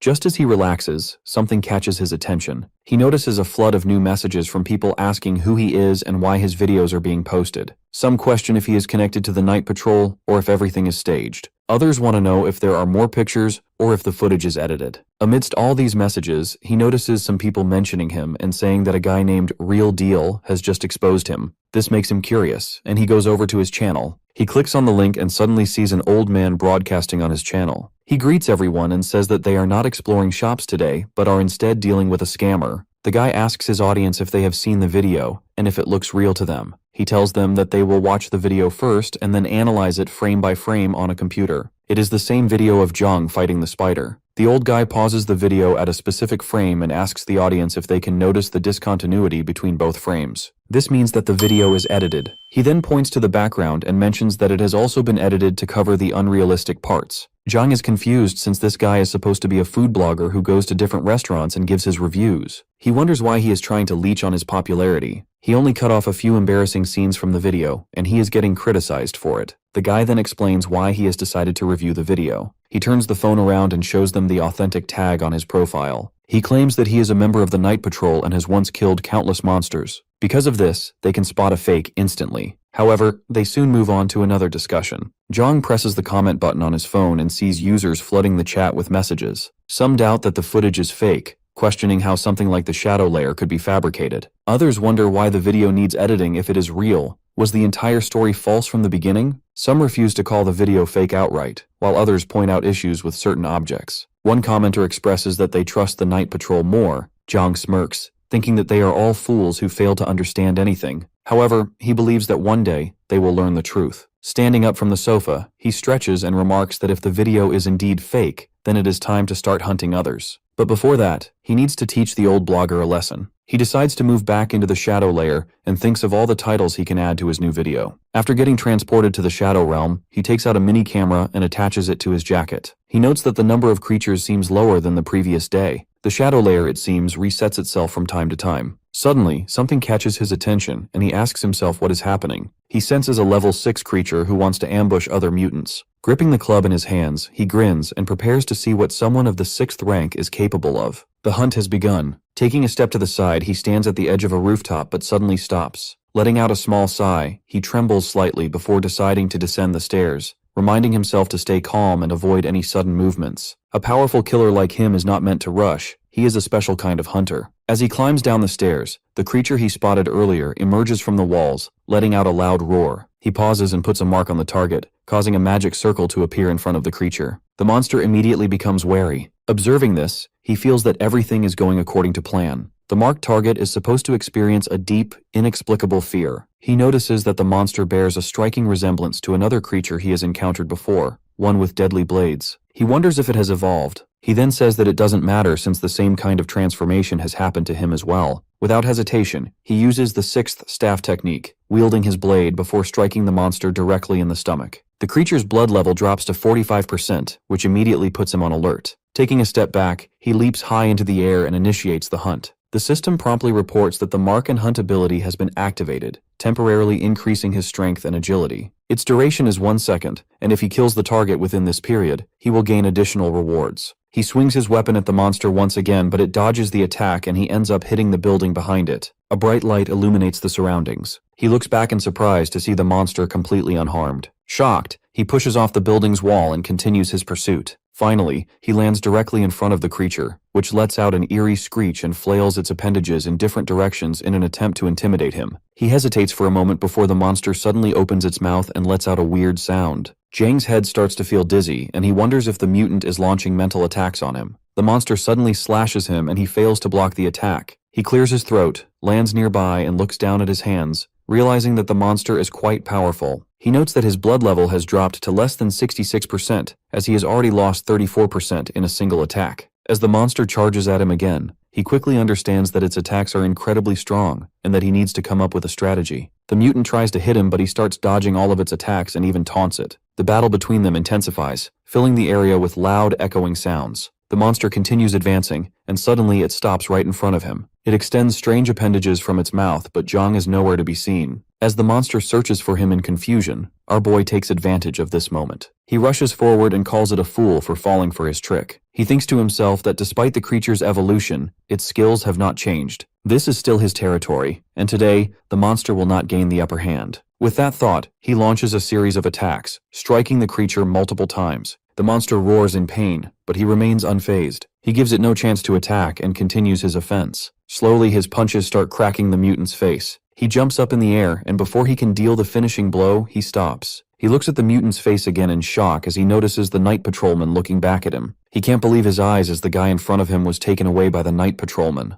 Jang wonders why he has turned into this form. The monster lets out a deafening growl, breaking him from his daze. Feeling uneasy, he quickly steps back. Without hesitation, the creature turns and flees in the opposite direction. Jang instinctively yells for it to stop and immediately gives chase, insisting that he only wants to talk. After running for some time, he eventually slows down, gasping for breath. His mind races as he tries to understand what just happened. The system's voice echoes in his head, informing him that he has successfully located his prey. Still standing, he reads another system notification stating that his hunt was nearly successful, but that his prey disappeared at the last moment, resulting in a failed attempt. The system warns him that repeated failures will weaken him and shorten his lifespan. Deep inside, he knows that only through constant hunting will he grow stronger. This is the only way he will gain authority and power over death itself. Yet, in that moment, he finds himself questioning the meaning of life. He wonders whether it is all about hunting or if there is something more. He remains silent as the system repeats its message, warning him about the inevitability of death and how he must always be prepared for it. The constant reminders begin to frustrate him. He punches the system interface in anger, demanding that it stop. His irritation grows as the system repeats itself again and again. Eventually, he loses his temper and shouts for it to stop tormenting him. His mind lingers on the idea of heroes,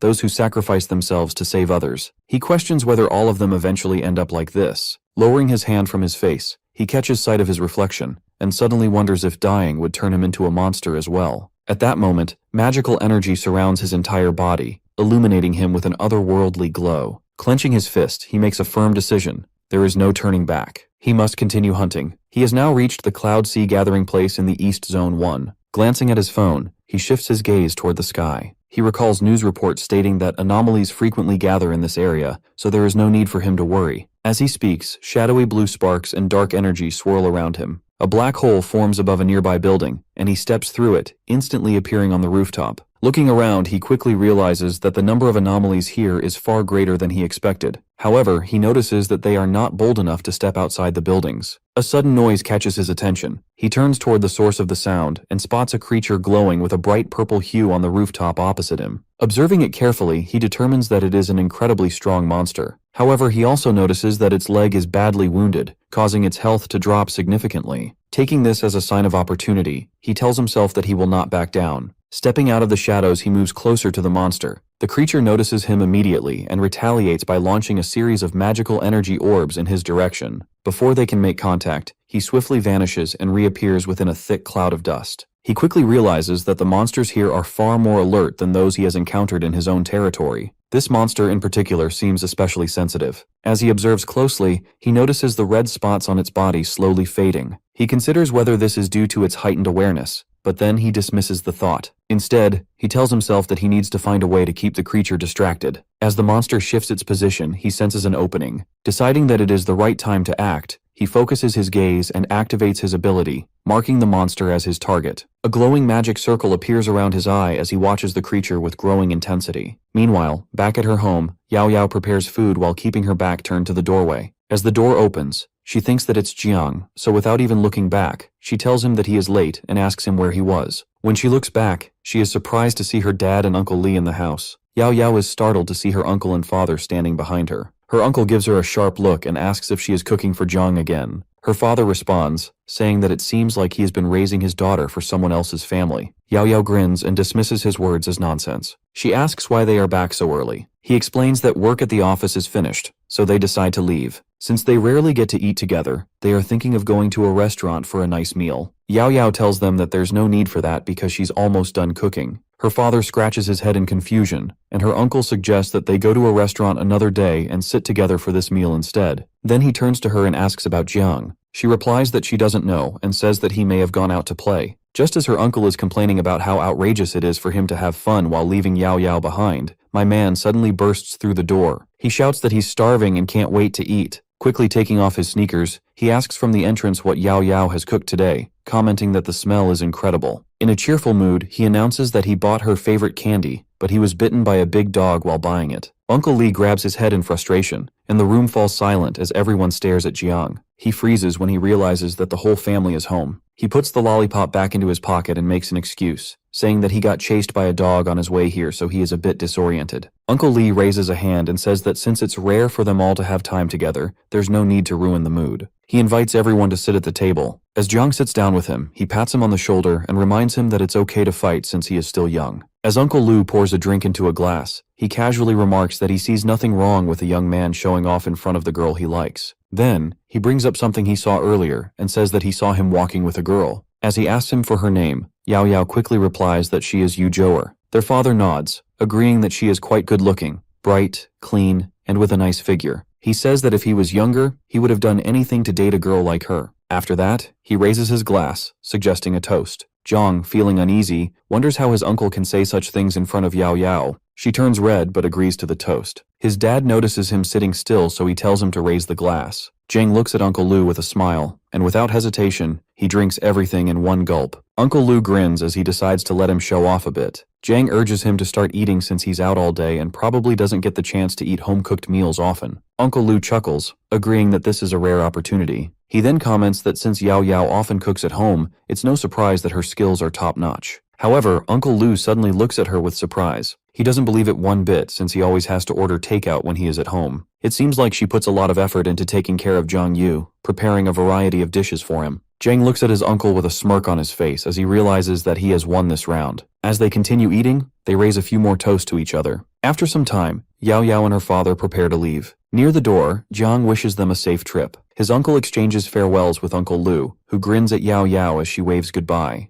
As the door closes behind them, Jiang picks up a bottle and asks him if he's thirsty. He replies no and sits down on the sofa. Jiang approaches him while drinking water, letting it drip from his face. Li sits silently, staring into the distance, before suddenly revealing that he has a question for him. Our boy is caught off guard and asks what it is. His uncle looks at him seriously and asks if he has awakened his abilities. This sudden question shocks him, and he stares at him with his eyes wide open. Bro tries to play it off and asks him what he means by awakening abilities. Uncle Lee tells him that he has been serving in the night patrol for 20 years, and he can recognize the injuries on his body in a single glance. He asks him what actually happened. Jiang sits back down and tells him that it happened half a month ago. His uncle then asks him how he awakened the powers. Jiang turns to Li with a smile and asks if he is being interrogated. Li, holding a cigarette in his hand, reassures Jiang not to worry and just talk. Jiang appears thoughtful and admits that he doesn't fully understand the situation since they have suddenly woken up. Li then questions whether the event has occurred on its own. He mentions that such incidents are extremely rare, happening only about once a year. Jiang stretches out his hand and says that it might all be thanks to his talent. However, Li frowns and gives him a menacing look, making Jiang feel uneasy. Li mentions that there will be a test this year, and everyone is required to pass the martial arts exam. Jiang acknowledges this and assures him that both he and Yao Yao are already aware of it. Li seems surprised and asks if Yao Yao knows about it as well. He then speaks about how, in recent years, the night patrol unit has been under immense pressure, with the number of casualties continuously rising. He offers Jiang a backdoor by telling him not to participate in the martial examination and to take the college entrance exam instead. Hearing this, Jiang asks him what he means by backdoor. He doesn't understand how his uncle can casually say something like this. Lai explains that Jiang will have the choice to enroll in one of several universities. He suggests that if he likes comics, he can join the art department or another suitable field without any problem. Jiang has never realized that his uncle is so influential. Stepping closer, he hesitantly asks if, instead of enrolling, he can simply take the certificate. Li suddenly slaps Jiang and shouts in disbelief. He declares that Jiang will attend the Winter Academy since the environment there is ideal. He assures Jiang that once he completes his studies, he will arrange a stable job for him, allowing him to live a happy life with Yao Yao. Jiang holds his head in frustration, questioning why things have to be this way. He tells him that he still wants to try to become an extraordinary. This only makes Li angrier as he shouts that Jiang has to obey him. Lai calms down for a moment and stands in front of him in silence. Jiang still refuses to listen and tells him that if he tries to offer him a back door, he will report him to the Night Patrol Bureau. Lai makes a confused expression as he tries to comprehend what he just said. They stare at each other in tense silence before Li finally sighs and tells Jiang that he is not joking. He warns him that the world of special individuals is far more dangerous than he can imagine, and he should focus on his studies while letting him handle everything. Jiang, however, remains firm, insisting that he is also serious about this. He points out that danger surrounds them everywhere, and besides, he can't protect them forever. A heavy silence fills the room again before Li finally looks away and exhales deeply. He tells him that he will likely regret his decision after he truly understands it. However, before his junior year, if he ever wants to change his mind, he can always reach out.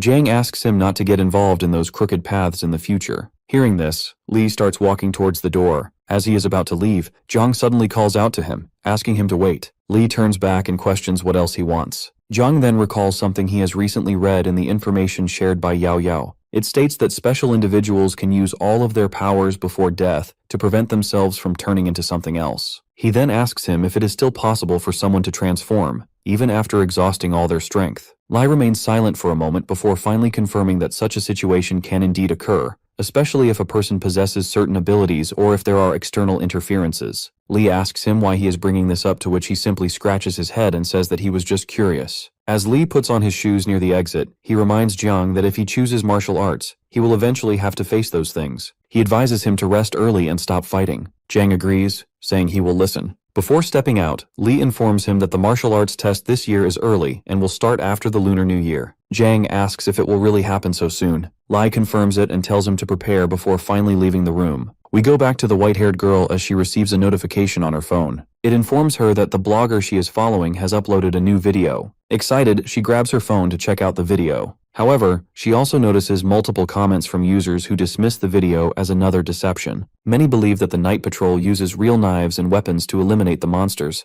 whereas the blogger merely relies on video editing to gain popularity. Another guy is mad that Yu has started doing brand deals. There are a total of 1847 comments, with 2.1 million likes on the video. Growing frustrated, the girl says that the number of haters has significantly increased lately. She believes they are simply jealous of Yu's skills. Annoyed by their skepticism, she hastily types an angry comment, accusing them of not understanding anything and calling them all envious. While typing the comment, she pauses for a bit and stares silently at the screen. She hopes that he is not actually a scammer and prays that it is not an apology video. As she taps on the video, a text shows up on the screen reading, "If you don't hunt, you will die." Bro actually got a banger intro for his video. This is a POV video that starts at the edge of a building. The scene amazes the girl. It feels so immersive that she thinks she is actually with him inside the video. A bright flash appears, and he suddenly jumps off the building. The girl fails to understand what is happening and screams in fear. Tears well up in her eyes as she quickly opens them again, looking around with confusion. Holding both hands out in front of her, she stares at him with uncertainty. He turns slightly, and she gazes at his face with admiration, wondering if these are truly the powers of a superhuman. He takes the full force of the attack directly on his stomach, spreading his arms as a bright flash lights up everything around him. A monster suddenly appears in front of him. Looking at the monster from this close, she can tell that it is truly extraordinary. Yu uses his spider webs to get away from the monster. Meanwhile, the girl continues watching as she thinks that it all looks too cool. Yu kicks the monster in the face with full force and follows up with several more strikes. The girl clenches her fists, thinking that this is thrilling. She wonders if she is witnessing a true battle between extraordinary abilities and alien species.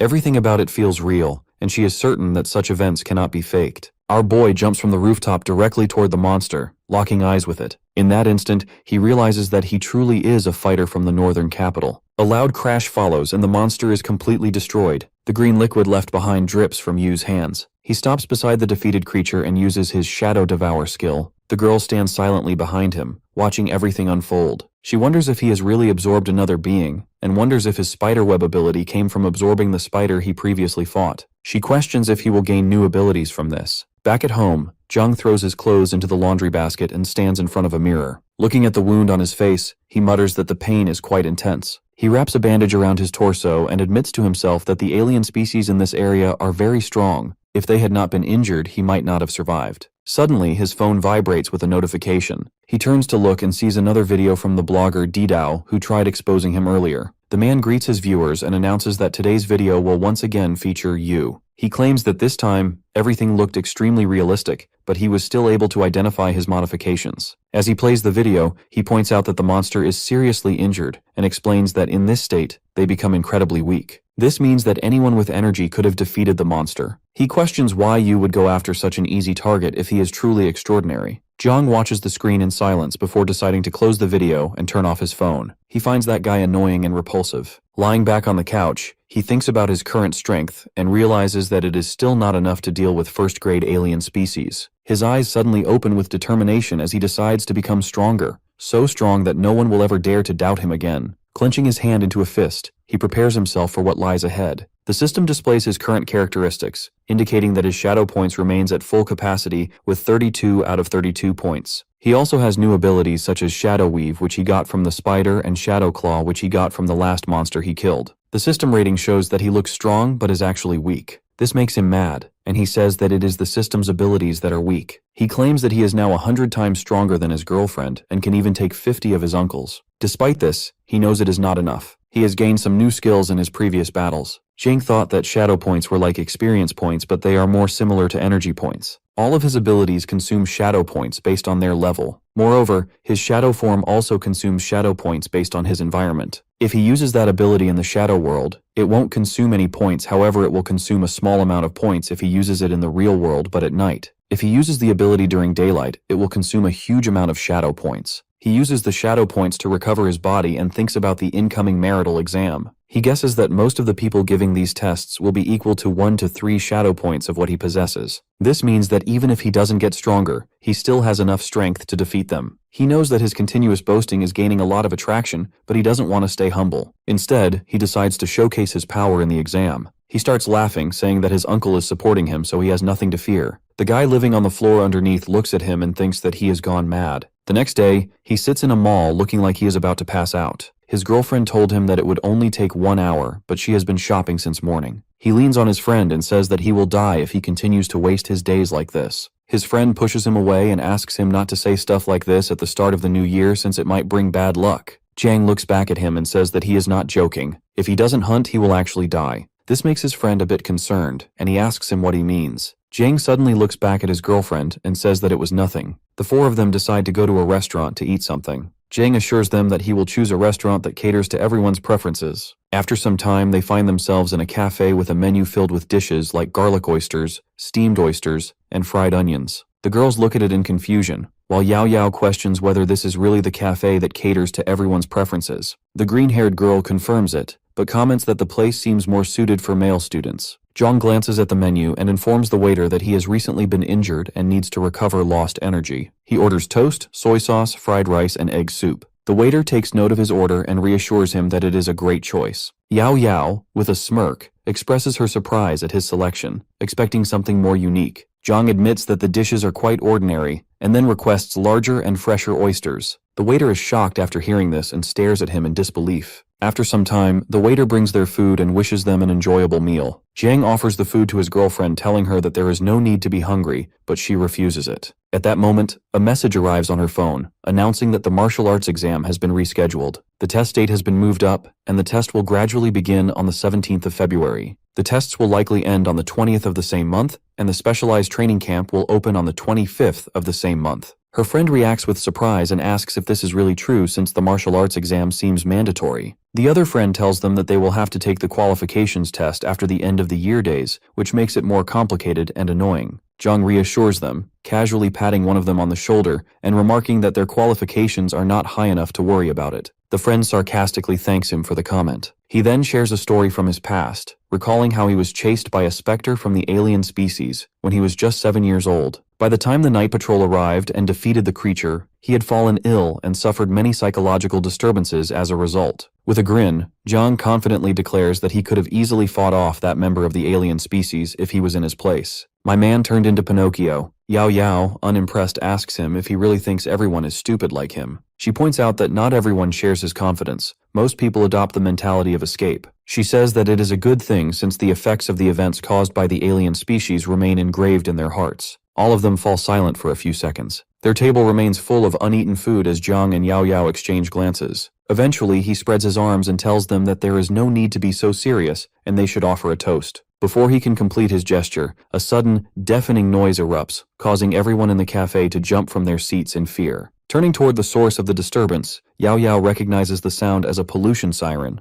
The alarm means that the alien species has invaded the commercial center. Panic spreads quickly, leaving many people frozen in terror. A man shouts for everyone to evacuate, and chaos ensues as the crowd rushes toward the exits. Desperate voices beg those ahead to move faster, while others, overwhelmed with fear, cry out that the danger is already too close. Amidst the panic, only Jiang, Yao Yao, and their friends remain still, watching the unfolding situation. The guy looks at the people in worry as they try to push each other to get out. The green-haired girl looks at her phone for an update and asks them what they should do. Yao Yao, after a brief moment of thought, advises everyone to stay calm and move toward the exit in an orderly manner. Before they can move, they hear Zhang's voice telling them to move out of the way. Before she can understand, Zhang suddenly punches the wall, creating a massive hole. The unexpected action leaves everyone around them stunned, especially Yao Yao, who stands there and watches it in shock. Zhang waves at her and asks why she is still standing there. They need to run. Without hesitation, the group rushes toward the new exit, hastily created by his own hands. Moving carefully, he scans the surroundings when he spots someone running in the opposite direction. The person shouts an alarm, insisting that someone else is there, before disappearing into the crowd. A bright red glow flickers, setting off a wave of unease. Zhang immediately realizes the monster is nearby. With so many people around, turning into his shadow form here would expose everything. Without thinking, he grabs Yao Yao's hand, pulling her along. Panic spreads through the crowd, and gasps of fear fill the air as people struggle to catch their breath. A voice yells for them to run, but Yao Yao hesitates, questioning how the alien species were able to breach the commercial center as the defense forces were supposed to be close by. Zhang shakes his head, saying it's too late to think about that now, they just have to escape. He says that they are lucky as the people were able to evacuate, otherwise they could have had a major massacre inside the commercial center. Pointing to the side, he signals the way out. As the group reaches the exit, he suddenly stops. With a panicked expression, he tells everyone to hold on to him tightly as the place is about to collapse. Before anyone can react, the entire place crumbles and they all scream in terror. They grasp onto each other, but it's too late. Together they all fall down. Zhang struggles to his feet, wincing from the pain. Looking around, he checks on the others. Yao Yao, rubbing her chin, assures him they're mostly fine, just some scratches. They suddenly hear the voice of the other friend who screams in pain as he thinks his leg is broken. They notice him sitting in the distance with a heavy concrete block pinning his leg. Jiang hurries over, gripping an iron rod jutting from the rubble. He reassures his injured friend, promising to help. With a determined effort, he lifts the slab, freeing the trapped leg. The injured one groans, but the weight is gone. Yao Yao hands him some pills, instructing him to take them as they should ease the pain. He swallows them quickly, still shaken, and glances around in fear. The guy starts sweating and asks them where they are. He feels like he is in a dark place. Yao Yu is surprised hearing this and says that she has never seen such a situation. Kneeling down, Zhang places a palm against the ground. He knows that this is the floor of the commercial center and guesses that they are in the basement. However, his expression suddenly changes. Something feels wrong. As dark energy swirls around his hand, he recognizes something. This sensation, it's too familiar. His breath catches. He thinks to himself, if they have all been pulled into the shadow layer. All around them, voices of distress fill the air. People cry out, some injured, others simply terrified. A small girl clings to her father while crying. The father soothes her, assuring her that the night patrol will come to their rescue. Zhang gets worried looking at all this. He knows that this is bad since too many people are trapped inside the shadow layer. There is no way to move within the shadow layer, which means the night patrol will take longer to arrive. If they stay here for a long time, even if they aren't attacked by the alien species, the pollution here can kill them. He knows that he has to get everyone out of here quickly. Thinking fast, he turns to Yao Yao and asks if she is wearing the watch given to her by her dad. Her eyes widen as she looks at the watch and she tells him that she forgot about it. The entire group gets a new ray of hope and they all start smiling. Pressing a button, she explains that the device can send a distress signal, which will alert the Night Patrol Division. The green-haired girl gets a bit too excited and says that Yao Yao has saved them with her intelligence. Even as the others celebrate, Zhang remains deep in thought. He isn't sure if the signal will speed up the rescue. Still, the watch should fend off the pollution for a while. The alien species may attack them at any moment now, so he can't lower his guard. Just as he prepares to activate his shadow abilities, the floor shakes violently. A new wave of terror surges through everyone as monstrous figures emerge from the darkness. Zhang looks at the creatures as he realizes that they have finally arrived. The shaking gets more tense and his friends start to scream in panic. He, on the other hand, remains calm and stares directly at the aliens with a smirk. After the smoke clears, Yao Yao starts coughing. She calls out for her friends, asking them where they are. The green-haired friend quickly moves to her side, steadying her shoulders, reassuring her that she's here. Through the swirling smoke, the other friend calls out to them and asks them where they are. Yao Yao continues searching for Jiang and calls out his name. Suddenly her friend gasps and points to a huge crack in the ground. Yao Yao's heart pounds as she asks her if he really fell down there. Destruction surrounds them, debris scattered in every direction. The white-haired girl, struggling to move, crawls out from beneath the rubble. Sitting on the ground, she looks around in confusion, trying to recall what happened. As she touches her head, the memories come rushing back. She had gone out shopping with Xiaoya when the alarm suddenly sounded, causing everyone to panic and run. Turning side to side, she desperately calls out for her friend. Her hand unexpectedly bumps into something. When she looks, her breath catches.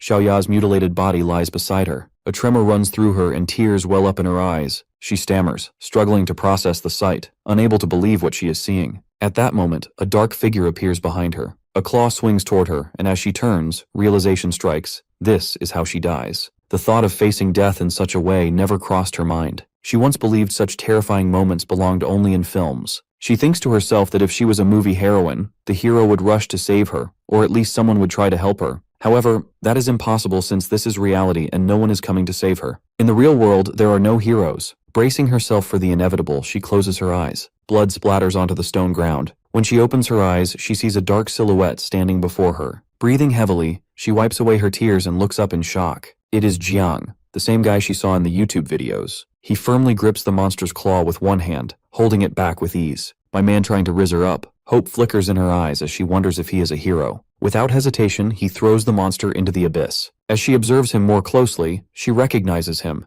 It is really him. A system notification appears, indicating that Shadow Claw, when combined with the assassin's ability, increases attack lethality. Jiang activates the skill and swiftly leaps at the monster. With a powerful strike, he sends it flying, but the creature quickly stabilizes itself, digging its claws into the ground to halt its momentum. It breathes heavily with its eyes locked onto him. The girl, unable to contain her excitement, claps her hands, overcome with enthusiasm. The whole scene feels surreal, as if she is dreaming. She stutters as she mentions that he is the assassin. Zhongyu notices her excitement, and before he can react, she rushes to him, snapping photos and eagerly grabbing his hand. She expresses her admiration, telling him how she has watched all his videos and finds him incredibly impressive. However, he calls her a little girl and tells her that her stockings and dress are all torn apart. Realizing this, she hesitates before stepping back, suddenly self-conscious. She asks if her appearance bothers him. He quickly reassures her that it is nothing, but she playfully insists that if he dislikes it, she can always go home and change into something better. Our boy gets a bit carried away and asks her if the dress will be made of silk. The girl tells him not to focus on the silk as she will also bring him some spicy chicken. Meanwhile, the monster, watching their exchange, grows impatient, letting out a menacing growl. Noticing this, Zhang's expression turns serious. He tells her that they can discuss the details of the dress later. With a sudden shift in demeanor, he leaps forward, declaring that the hunt has begun. The monster, looking around in confusion, struggles to track his movements. Then, without warning, something strikes the back of its head. Zhang lands nearby, gripping a weighted rope he just used to attack. The monster lunges at him, but he swiftly dodges and lands gracefully on the ground. Behind him, the creature lets out a frustrated roar. Assessing the situation, Zhang realizes that he is still lacking in strength and precision, otherwise he would have killed the alien in a single strike. Without hesitation, he dashes forward, determined to strike again. As he prepares to counter the next attack, he suddenly stops as he gets attacked by two other monsters. He manages to block the attack and steps back. The monsters laugh as they outnumber him.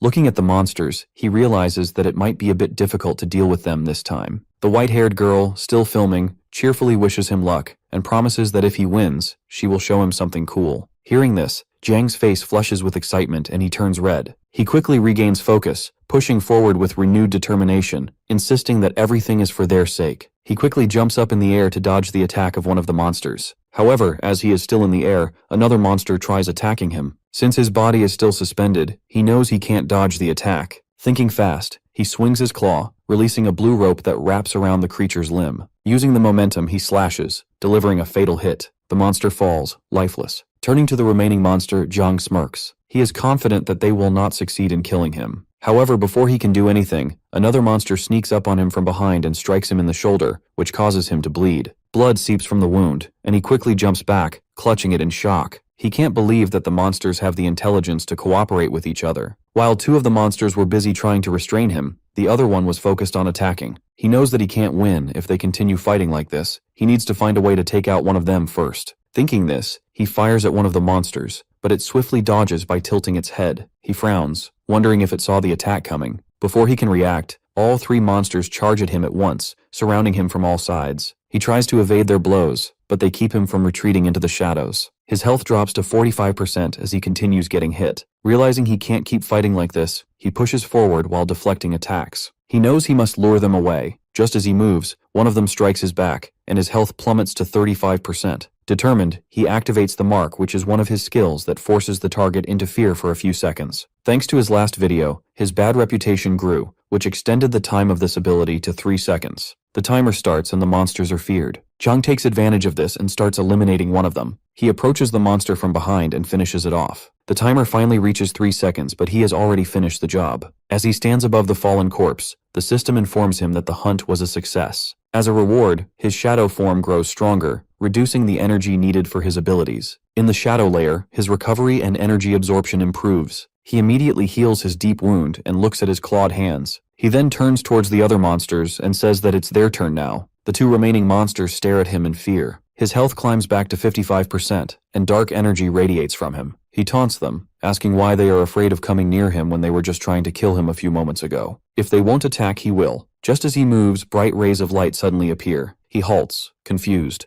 Where is this light coming from in the shadow layer? Blue sparks flicker around him, and a strange pull urges him toward the light. The others notice it too and let out loud growls. At that moment, the night patrol arrives, led by Commander Song Ching-an. In his hand, he holds the eternal flame, which is used to disperse shadows and can serve as a good source of illumination. Extending his hand, he releases a stream of green energy and silently points at Jiang. Jiang, slightly uneasy, asks what's going on. He shouts at them, trying to assure them that he is on their side. A monster lunges at Song Ching-an, but without looking, he sends the green blast upward, killing it instantly. Jiang watches in shock as he realizes that the guy killed the monster in a single strike. He wonders if this is the true strength of the night patrol. He knows that if the attack he aimed at him a few moments ago hit his body, it would have killed him instantly. He walks up to one of the squad members and smirks, telling them that they have come late as the battle is about to end. The man in dark glasses apologizes for the delay and asks who he is. Jiang brushes it off, saying it doesn't matter who he is. He points at a white-haired girl and tells them that they should take care of her as she is injured. The girl looks at him in shock as she reminds him that he was supposed to send her back home. He turns to her with a salute and says that he was just joking. As a member of the Night Guard, duty always comes first for him. Just before fading into the shadows, he adds that he's leaving her in their care. The girl calls him by his online name and urges him to stop, but he's already gone. Ching-an asks one of his guys if they have anyone by that name on record. The man explains that Yu is well known on a certain platform. He wields shadow abilities but isn't particularly strong, likely just a level 1. Ching-an doesn't believe this. He says that he has a flame in his hand and asks the guy if there can be any shadows nearby. Moreover, he vanished in front of everyone, which is not something someone at level 1 can do. Looking down at the sobbing girl, he decides to send her back for now. After that, they will start investigating Yu properly. Meanwhile, Yao Yao, making her way through the battlefield, anxiously calls out for Jiang. She shines a light from her watch, stammering as she hopes that nothing bad has happened to him. Suddenly, his voice breaks the silence as he calls out to her from behind. She turns, startled, and sees him buried under a pile of stones. He weakly calls for help, saying that he can feel the tightness in his chest, and that he can't breathe.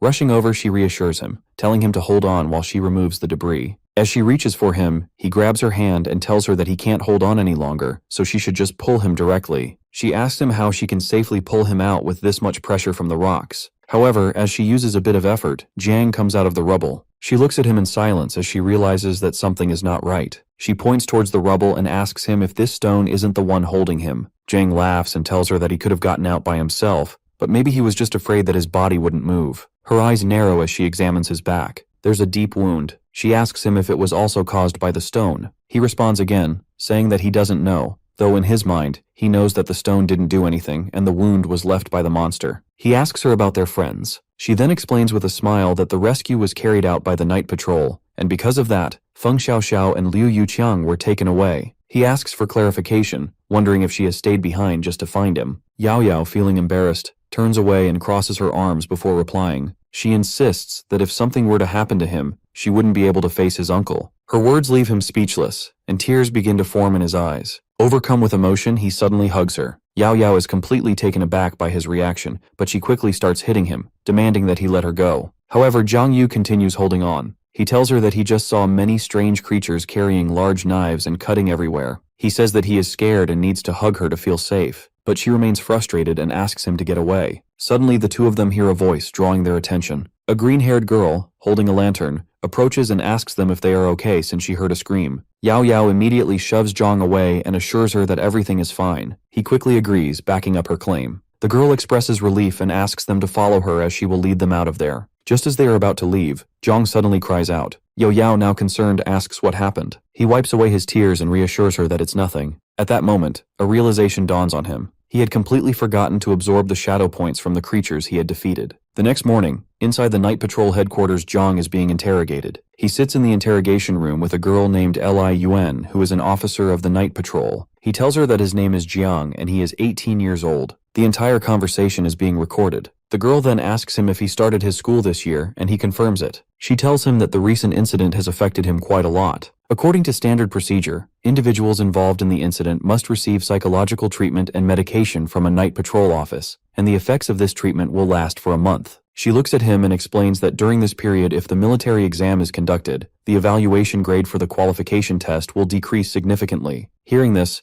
Zhang asks her if he can just skip the treatment since he feels mentally well. The girl elaborates, warning him that contamination effects can remain hidden, and by the time symptoms appear, it might be too late. Because of this, treatment is mandatory. He tells her that he has less than 10 days left until the military exam and says that it might create a conflict with the timing. She reassures him that there's no need to worry, as similar incidents have happened in the past, and the Night Patrol has developed policies to accommodate such cases. If needed, individuals can apply in advance for special considerations. Curious about the process, Zhang listens as she places a document in front of him and instructs him to have his parents or guardian sign it. Preliminary testing, she explains, is conducted during night patrols, with results recorded in the system. The procedure is structured like an exam, using the same equipment and ensuring fairness. The Night Patrol also guarantees safety in case of unexpected complications. Zhang calmly informs her that his guardian is his uncle, who also works for the Night Patrol. Hearing this, the girl comments that this simplifies matters and asks for his uncle's name. Zhang hesitates before responding and reveals that his uncle works in the East Zone 1 in a regular administrative position. He tells her that his uncle is Li Shengguang. At the mention of this name, Yuan leans forward in excitement and asks him if he is talking about Li from the Mu family. She asks him if Shun means 3 dots and Guang means brightness. When Zhang nods in confusion, she questions whether he is sure his uncle is in a regular administrative position. Puzzled, he asks if that isn't the case. He thinks that he might have been fired and being interrogated, so he tells her that he hasn't reported him yet. The girl laughs and reassures him that nothing is wrong. She does not explain further. After organizing the documents, she tells him that she can take him directly to his uncle and instructs him to follow. Soon, they enter a large 3-story building with a glass-domed ceiling, passing by rows of military uniforms, weapons, and holograms. She reminds him to stay close. Zhang, eager to take in his surroundings, acknowledges her instructions. He wonders if this unusual-looking place is their headquarters. As they walk, 2 military personnel pass by. One of them, a green-haired young man, questions whether Jiang is part of the Night Patrol. The other soldier confirms that multiple background checks have been conducted, and he has no known records in their system. Zhang overhears their conversation, his eyes widening in shock. Yuan, noticing his reaction, asks if something is wrong. He hesitates before brushing it off, explaining that it's his first time in the building, and he feels a little uneasy. Inside, he is getting a bit worried since the Night Patrol has started investigating him. Upon reaching the door, Yuan informs him that he should wait and rest while she goes to look for Li Shengguang. Once inside the room, Zhang looks around in surprise. Yao Yao and Feng Xiaoxiao are already there. It seems like Yao Yao is still talking to the white-haired girl. She stands up from her seat and asks her if she really met the assassin.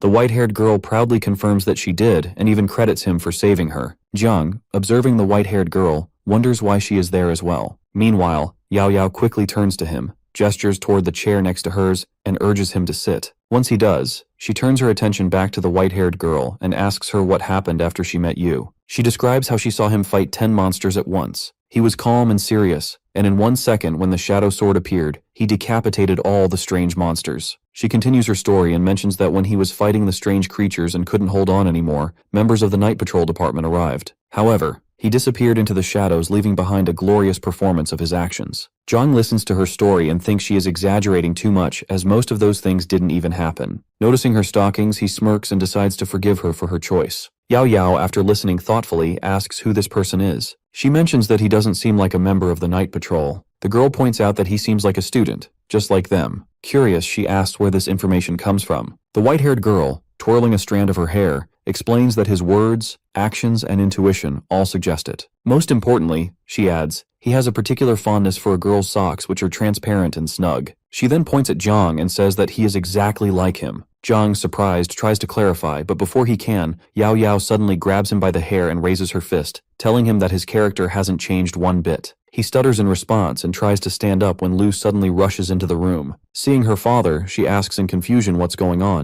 Breathing heavily, he asks if she's okay, and if it's true that she entered the shadow layer. Yao Yao pinches Jang's cheeks and tells him that everything is fine and nothing has happened to them. She assures him that Jang is fine too, but his body is itching a bit. Her father nods with a smile and, since everyone is safe, tells them to follow him. A while later, they are sitting in a small office. Yao Yao asks him if the situation is serious this time. He confirms it and says that this is the first time in history that an entire store has fallen into the shadow layer. The number of victims is still being counted, but thankfully, no one was hurt. Due to this incident, he informs them that their test will be conducted earlier than planned. As he speaks, he reaches for a cigarette but stops when he sees Lu Yao Yao's disapproving look. He starts explaining to them the test and mentions that it is divided into 2 stages. The first stage is the ability test and the second stage is the willpower test. He puts his cigarette back on the table and says that the ability test is also called the initial awakening test, where students are exposed to contamination to awaken their abilities. This test is relatively low risk as it determines students' specialties based on the characteristics of their abilities. After that, there's the willpower qualification test, where their willpower and mental strength will determine their success or failure. He leans forward with a serious expression and reveals that the final test is what determines if they are extraordinary or not. Jang asks him if this means that willpower is the key to the second test.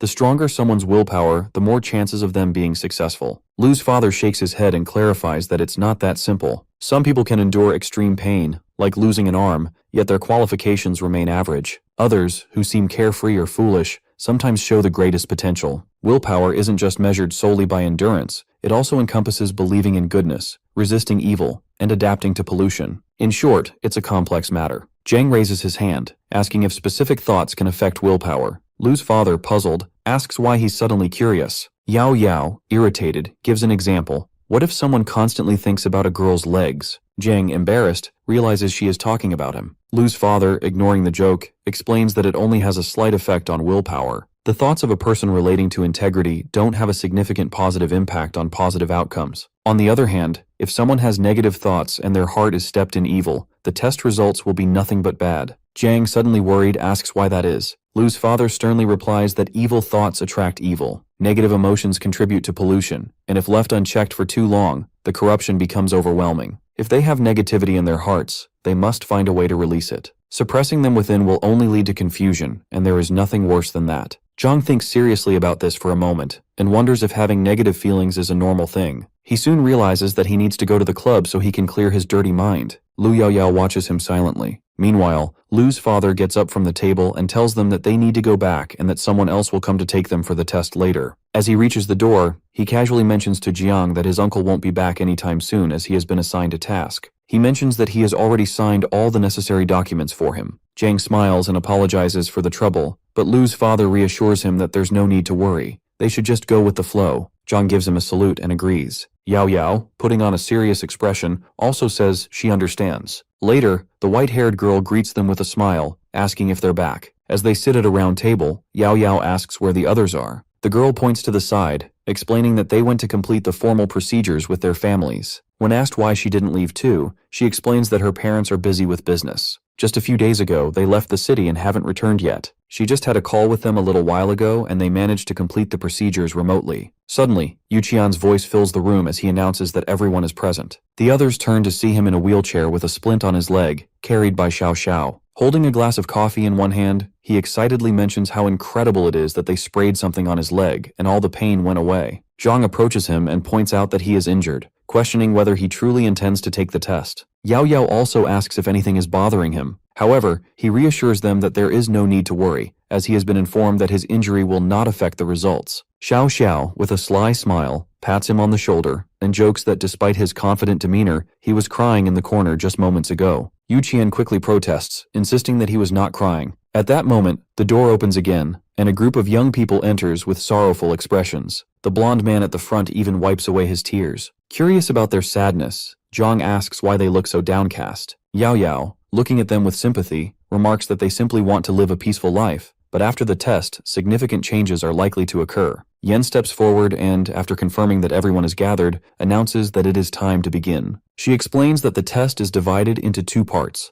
ability testing and willpower assessment. The ability test evaluates their potential for development, destructive power, and capacity to utilize their skills. Abilities are categorized into 4 levels: low, medium, high, and advanced. The willpower test, on the other hand, measures their resistance to external influences, with results indicated by 6 different colors: white, green, blue, purple, red, and orange. In previous years, individuals with level 1 abilities were not required to take the test, but this time, participation is mandatory for everyone. Their potential to become special is assessed at every stage of their growth. She emphasizes that with strong willpower, even if the ability is weak, there might be a chance of acceptance. However, if one's willpower is weaker than their abilities and their qualifications are not in line with their requirements, they will only be able to work in the civil service. With that, she shuts the folder with a decisive motion and instructs them to follow her outside. As all the applicants wait in the room, Jiang, standing by the glass, notices a man in the next room standing beside a covered object. Suddenly, a loud voice from the speakers calls Xiao Xiao and instructs her to step forward into the room. Startled, she responds hesitantly before stepping forward. As the doors open, the voice reassures her that there is nothing to worry about. She looks back at her friends with a worried expression and decides to move forward, saying that she is ready. As she enters the room, she meets the man standing next to that strange object. Those in the waiting area press against the glass, watching closely. Without warning, the man pulls away the cloth, revealing a massive, sparkling diamond. He then signals for the test to begin. The light above the entrance switches from green to red, and the room darkens. Yu Qian wonders what they are doing and asks if it is really necessary for them to turn off the lights for the test. Yao Yao, also observing carefully, speculates that this is a test of willpower. Meanwhile, Zhang stares in silence as he thinks to himself how familiar he has gotten with the darkness. He has been spending a lot of time in the shadow layer. In the dimly lit room, Xiao Xiao stands still, and Yu, watching from the outside, notices something unusual. There is a stone on her foot, and it seems to glow. It seems like she is facing some intense resistance, and wonders if the glowing stone is doing that. Moments later, the bright light suddenly returns, causing everyone to squint. As Xiao Xiao leaves the room, Yao Yo rushes over to her, eager to hear about her experience. Yu Qian also asks if she has completed the test. However, she shakes her head, explaining that she lacks the necessary willpower. Despite years of training, she has never managed to improve in this area. Yu Qian points at her and expresses his disbelief and questions how this is possible. He didn't know that she wanted to become special and had put in so much effort. She admits that she tried, but nothing worked. Just then, another announcement calls for him to take the test. Instantly, his expression changes to one of concern. As he makes his way to the door, he keeps repeating to himself that he does not want to be special and wishes for this not to happen. Watching him leave, Xiao Xiao remarks that he has nothing to worry about since he won't pass the test anyway. After some time, the red light outside the room turns green. Yu Qian reappears looking stunned. He mutters in disbelief that he has actually passed. Xiao Xiao, shocked by the revelation, reacts with surprise. They sit down next to each other, and Xiao Xiao, still upset, repeats how much she wanted to pass but failed. Yu Qian, on the other hand, had not wanted to take the test but has succeeded. Observing them, Yao Yao sighs in frustration and comments on how unexpected life can be. Meanwhile, the voice from the speakers calls Yao Yao's name, signaling her turn. Taking a deep breath, she turns to Jiang with a smile and says that she will see him later. As she steps into the testing area, she crosses her arms and focuses. Streams of red energy begin to radiate from her, and the stone on her foot emits a brilliant glow. Jiang, watching closely, notices something different. Her stone is turning red, while while it is emitting a green light for his fat friend before her. He remembers that willpower is divided into specific colors from levels 1 to 6. His eyes widen in surprise as he realizes that red is level 5. The lamp above the doors turns green, signaling the completion of the test. As soon as she steps out, her friend anxiously asks if the test is over. Yao Yao, still keeping her arms crossed and looking down, confirms with a simple, yes.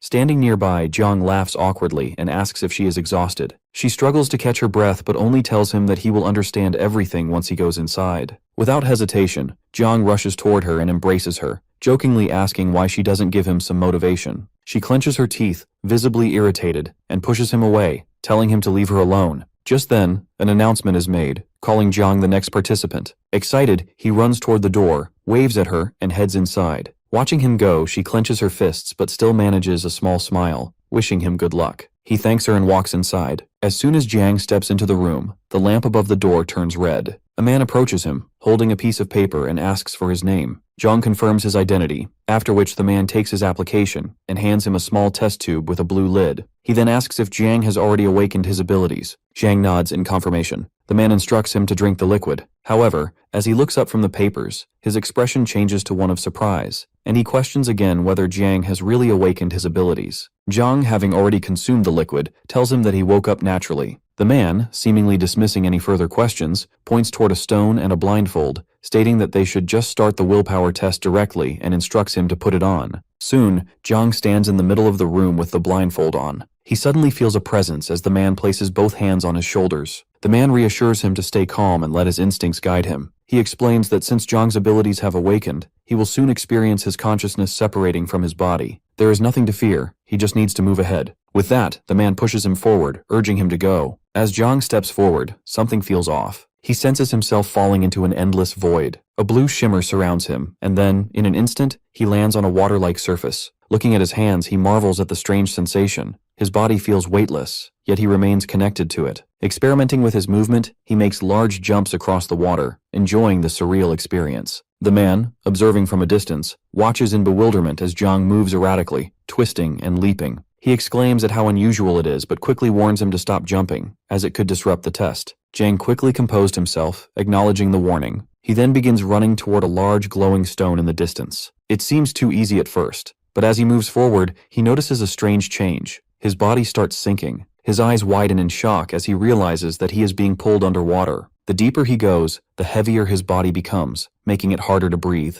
As he descends further, unfamiliar emotions flood his mind: despair, sadness, and anger. But through clenched teeth, he forces himself to focus. He understands now. He must resist these emotions. Just as he surfaces from the water, a familiar voice calls out his name. Turning around, Jiang is stunned to see his uncle, Li, standing behind him. Confused, he asks him what he is doing here. His uncle looks at him with a firm expression and tells him that he can't be extraordinary by his nature. He will only hurt others and himself. Panic sets in as Jiang turns and runs, shouting that it must be an illusion. But as he looks ahead, Li appears again, blocking his way. He tells him that he must realize his inability to do this. Suddenly, more clones of his uncle show up. They tell him that their great prosperity has collapsed. Mountains and rivers were destroyed by the invasion of the strange creatures, and the world is dangerous. He insists that Jiang could live a happy life without getting involved in such things, and asks why he is so insistent on becoming extraordinary. They point forward and tell him that the extraordinary is not just strong, but they also have a strong willpower. A massive creature appears in front of them, and members of the night patrol run towards it with torches in their hands. The image of his uncle points to these men and asks him if he is really capable of becoming like them. The creature rampages through the city, leaving devastation in its wake. Buildings crumble, stones scatter from the force of its destruction, and lifeless bodies fall from the sky. Jiang watches in horror, covering his head with his hands as the terrifying sight unfolds before him. Amidst the chaos, Li's voice cuts through the air once more. This time, he lights a cigarette and declares that this is the fate of the extraordinary. He asks Jiang if he truly wants to end up like them. He tells him not to deceive himself. He just wants to show off that he is one of them, and this is the truth. More and more copies of his uncle appear, repeating the same words. They compare him to countless teenagers who dream of being heroes, wanting excitement, admiration, and love, yet unwilling to put in the effort. Jiang starts to get overwhelmed by all of these voices. They accuse him of wanting to believe he is different from others, even when he has no real abilities. The realization creeps in. Perhaps he truly isn't special. He clutches his head, sinking to his knees as the illusions around him laugh mockingly. In the distance, he can see a fiery flame, burning brightly amidst the darkness. The night patrol guy who died in the start approaches him with the flame. The images explain to him that the dark side of the world isn't just a hidden layer. Even with the bright sun overhead, there will always be things unseen.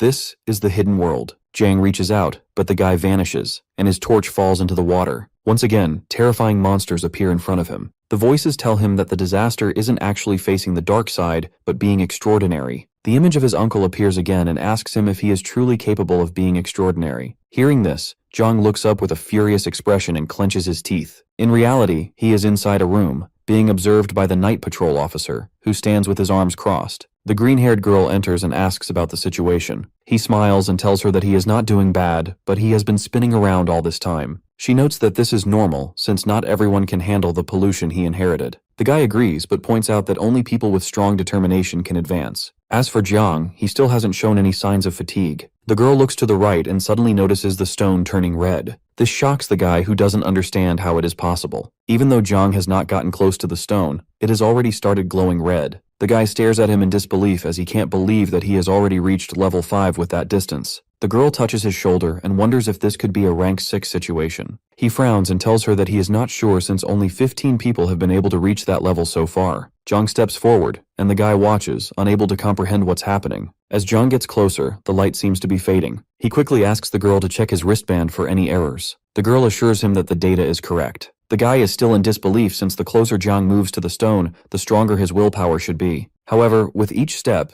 it seems like his willpower is getting weaker. Jiang continues moving cautiously, reaching out toward the stone. The guy, still confused, questions if this is some kind of joke. Even someone at rank 6 shouldn't be able to do this. Yet, at that moment, Jiang finally places his hand on the stone. A bright yellow light radiates from it, and a black vortex appears in the sky. A voice echoes in Jiang's mind, telling him that he shouldn't seek to be special. He should think about his life, his friends, and the people he cares about. Suddenly, Yao Yao appears before him, offering her hand with a warm smile. He takes it, and the voice reminds him that this is where he belongs. Jiang finally talks to the voice and says it is enough. The illusion shatters and he is back in the room. He comments that it was talking in his ear and wonders if it was part of the test. He smiles and wishes that he at least should have been offered all the girls. Inside that strange vortex, he starts walking towards his uncle, who now seems a bit anxious. Jiang admits that at first he was a bit scared and even a bit resentful. At first, he only wanted to be seen as a hero, without truly caring about anything else. But in this world, there are no superheroes, only ordinary people who succeed through their dedication and hard work. It is thanks to their silent efforts that led to the peace and stability they enjoy today. He reaches out to grab the torch and mentions that he has already enjoyed peace once before. The entire atmosphere lights up as Jiang says that this time, he doesn't want to hide under others' shelter anymore. He raises the flame and announces that he wants to become the eternal flame for others. His uncle stares at him in shock as he claims that he wants to light up the darkness. The scene changes to the office where Lu's assistant approaches him with documents, reporting that the ground collapse incident had affected the 2nd, 3rd, and 4th floors of the shopping center. The 5th floor was also damaged, though not entirely. About 850 people were involved. 700 were trapped in the shadow layer. Over 650 have been rescued, and the recuse operation is still ongoing. Meanwhile, a group of 30 students who are about to take a self-defense arts exam will be divided into multiple batches for early screening, followed by immediate elimination of pollution by using light. Lu turns to the guy sitting on the chair and asks him about the pollution assessment department. The guy tells him that the results have already come out, and he has sent the image to him. The report details the presence of shadow creatures with the codename Yu Ling, classified as pollution level 1. The 3 spirits share similar structures, including bones and many artificial traces. Lu's expression changes to shock as the guy reveals that these artificial traces point to them being transformed from humans. The assistant yells in disbelief that this is not possible since the transformation and pollution process varies from person to person and takes various directions. He mentions that it is almost impossible to have 3 incredibly similar transformed beings. Lighting a cigarette, Lu walks to the window and says that someone significant has developed something. He looks outside and says that the people lurking in the shadows can no longer remain hidden. Just then, a bright beam of light appears before him, making him pause in confusion. His cigarette slips from his mouth as he realizes that this light is coming from the extraordinary test room. Rushing toward the testing room, he pushes through the crowd, muttering apologies as he moves past people. He knows that the highest result in the willpower test has always been an orange light. There has never been any mention of gold. As he reaches the room and opens the door, he notices a group of people with confused expressions. The green-haired girl points to the test room and says the name Zhang. Lu's expression twists in shock as his gaze fixes on the brilliant golden light radiating from Zhang's hand. He opens his eyes and turns to see all his friends watching in silence. Later, Lu finds him in the restroom, hands him a bottle of water, and urges him to drink. Jiang accepts it with gratitude and asks about Yao Yao and the others. Lu reassures him that they are resting in the break room and have not been informed of the situation. Lu tells him that he gave him a big surprise. The 5th stage, and even the 6th stage, are understandable, but he managed to pull off something even bigger. Jiang grins and curiously asks if his golden light is legendary and superior to the 6th rank. Lu hesitates before admitting that it is hard to say for certain. He hints that people like him are often subjected to research and observation. Upon hearing this, Jiang chokes on his water. Lu finds his reaction amusing and asks if he is truly afraid. He assures him that they won't dissect him, but someone will still take him for data collection in a bit. His data will be sent to various night patrols and he will be closely monitored.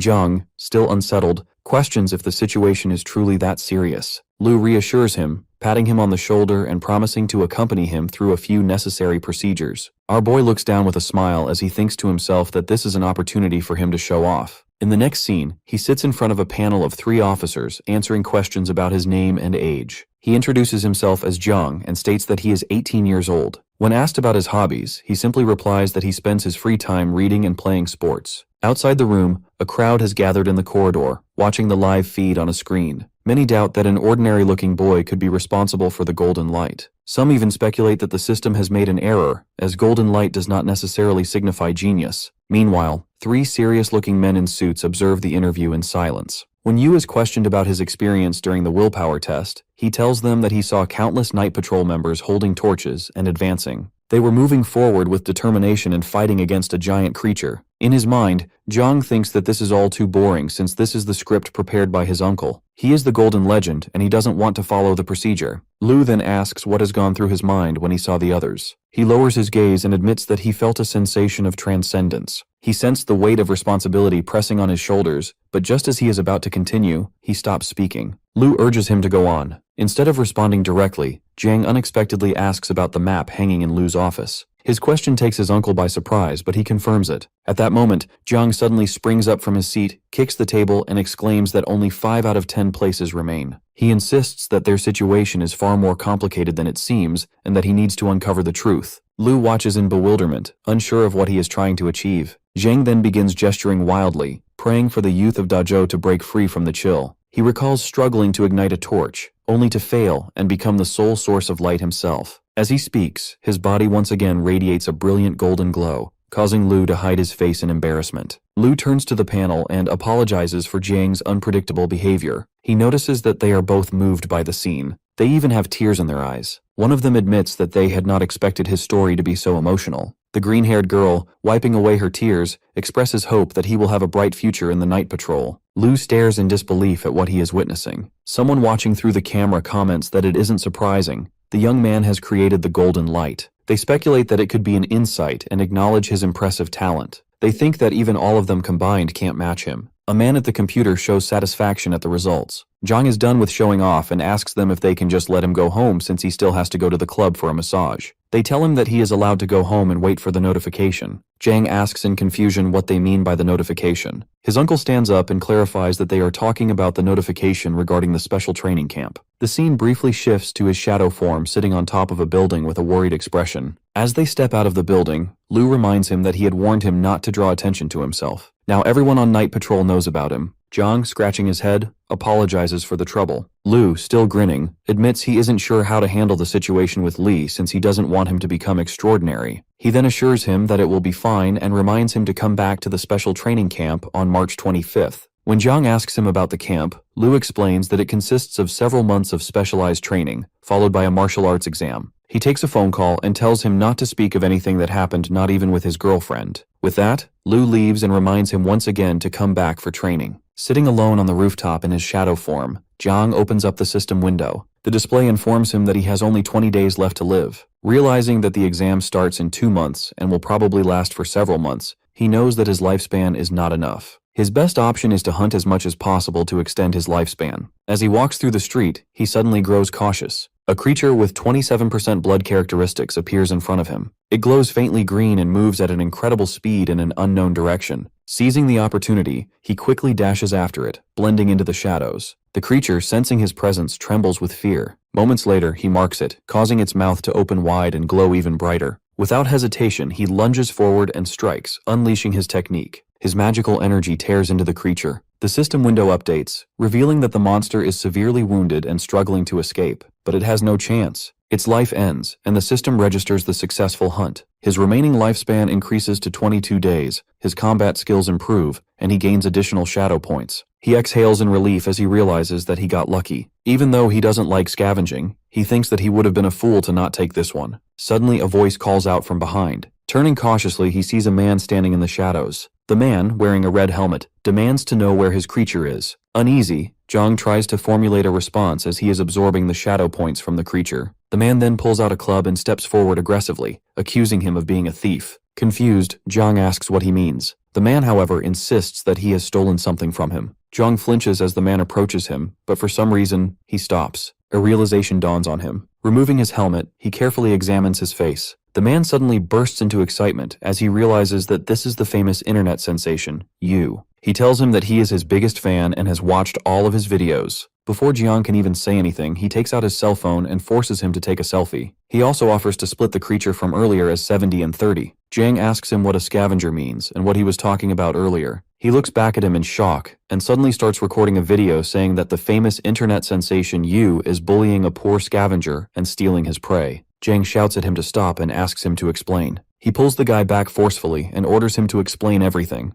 The guy tells him that scavenger is a slang term, and officially they are known as night watchers, freelance workers. They can register as freelancers as long as they reach a basic intermediate level. Jiang asks him about the compensation for these freelancers. The guy tells him that it's not too much and says that it's only around 6,000 to 7,000. Jiang almost explodes as he hears about how much money freelancers make.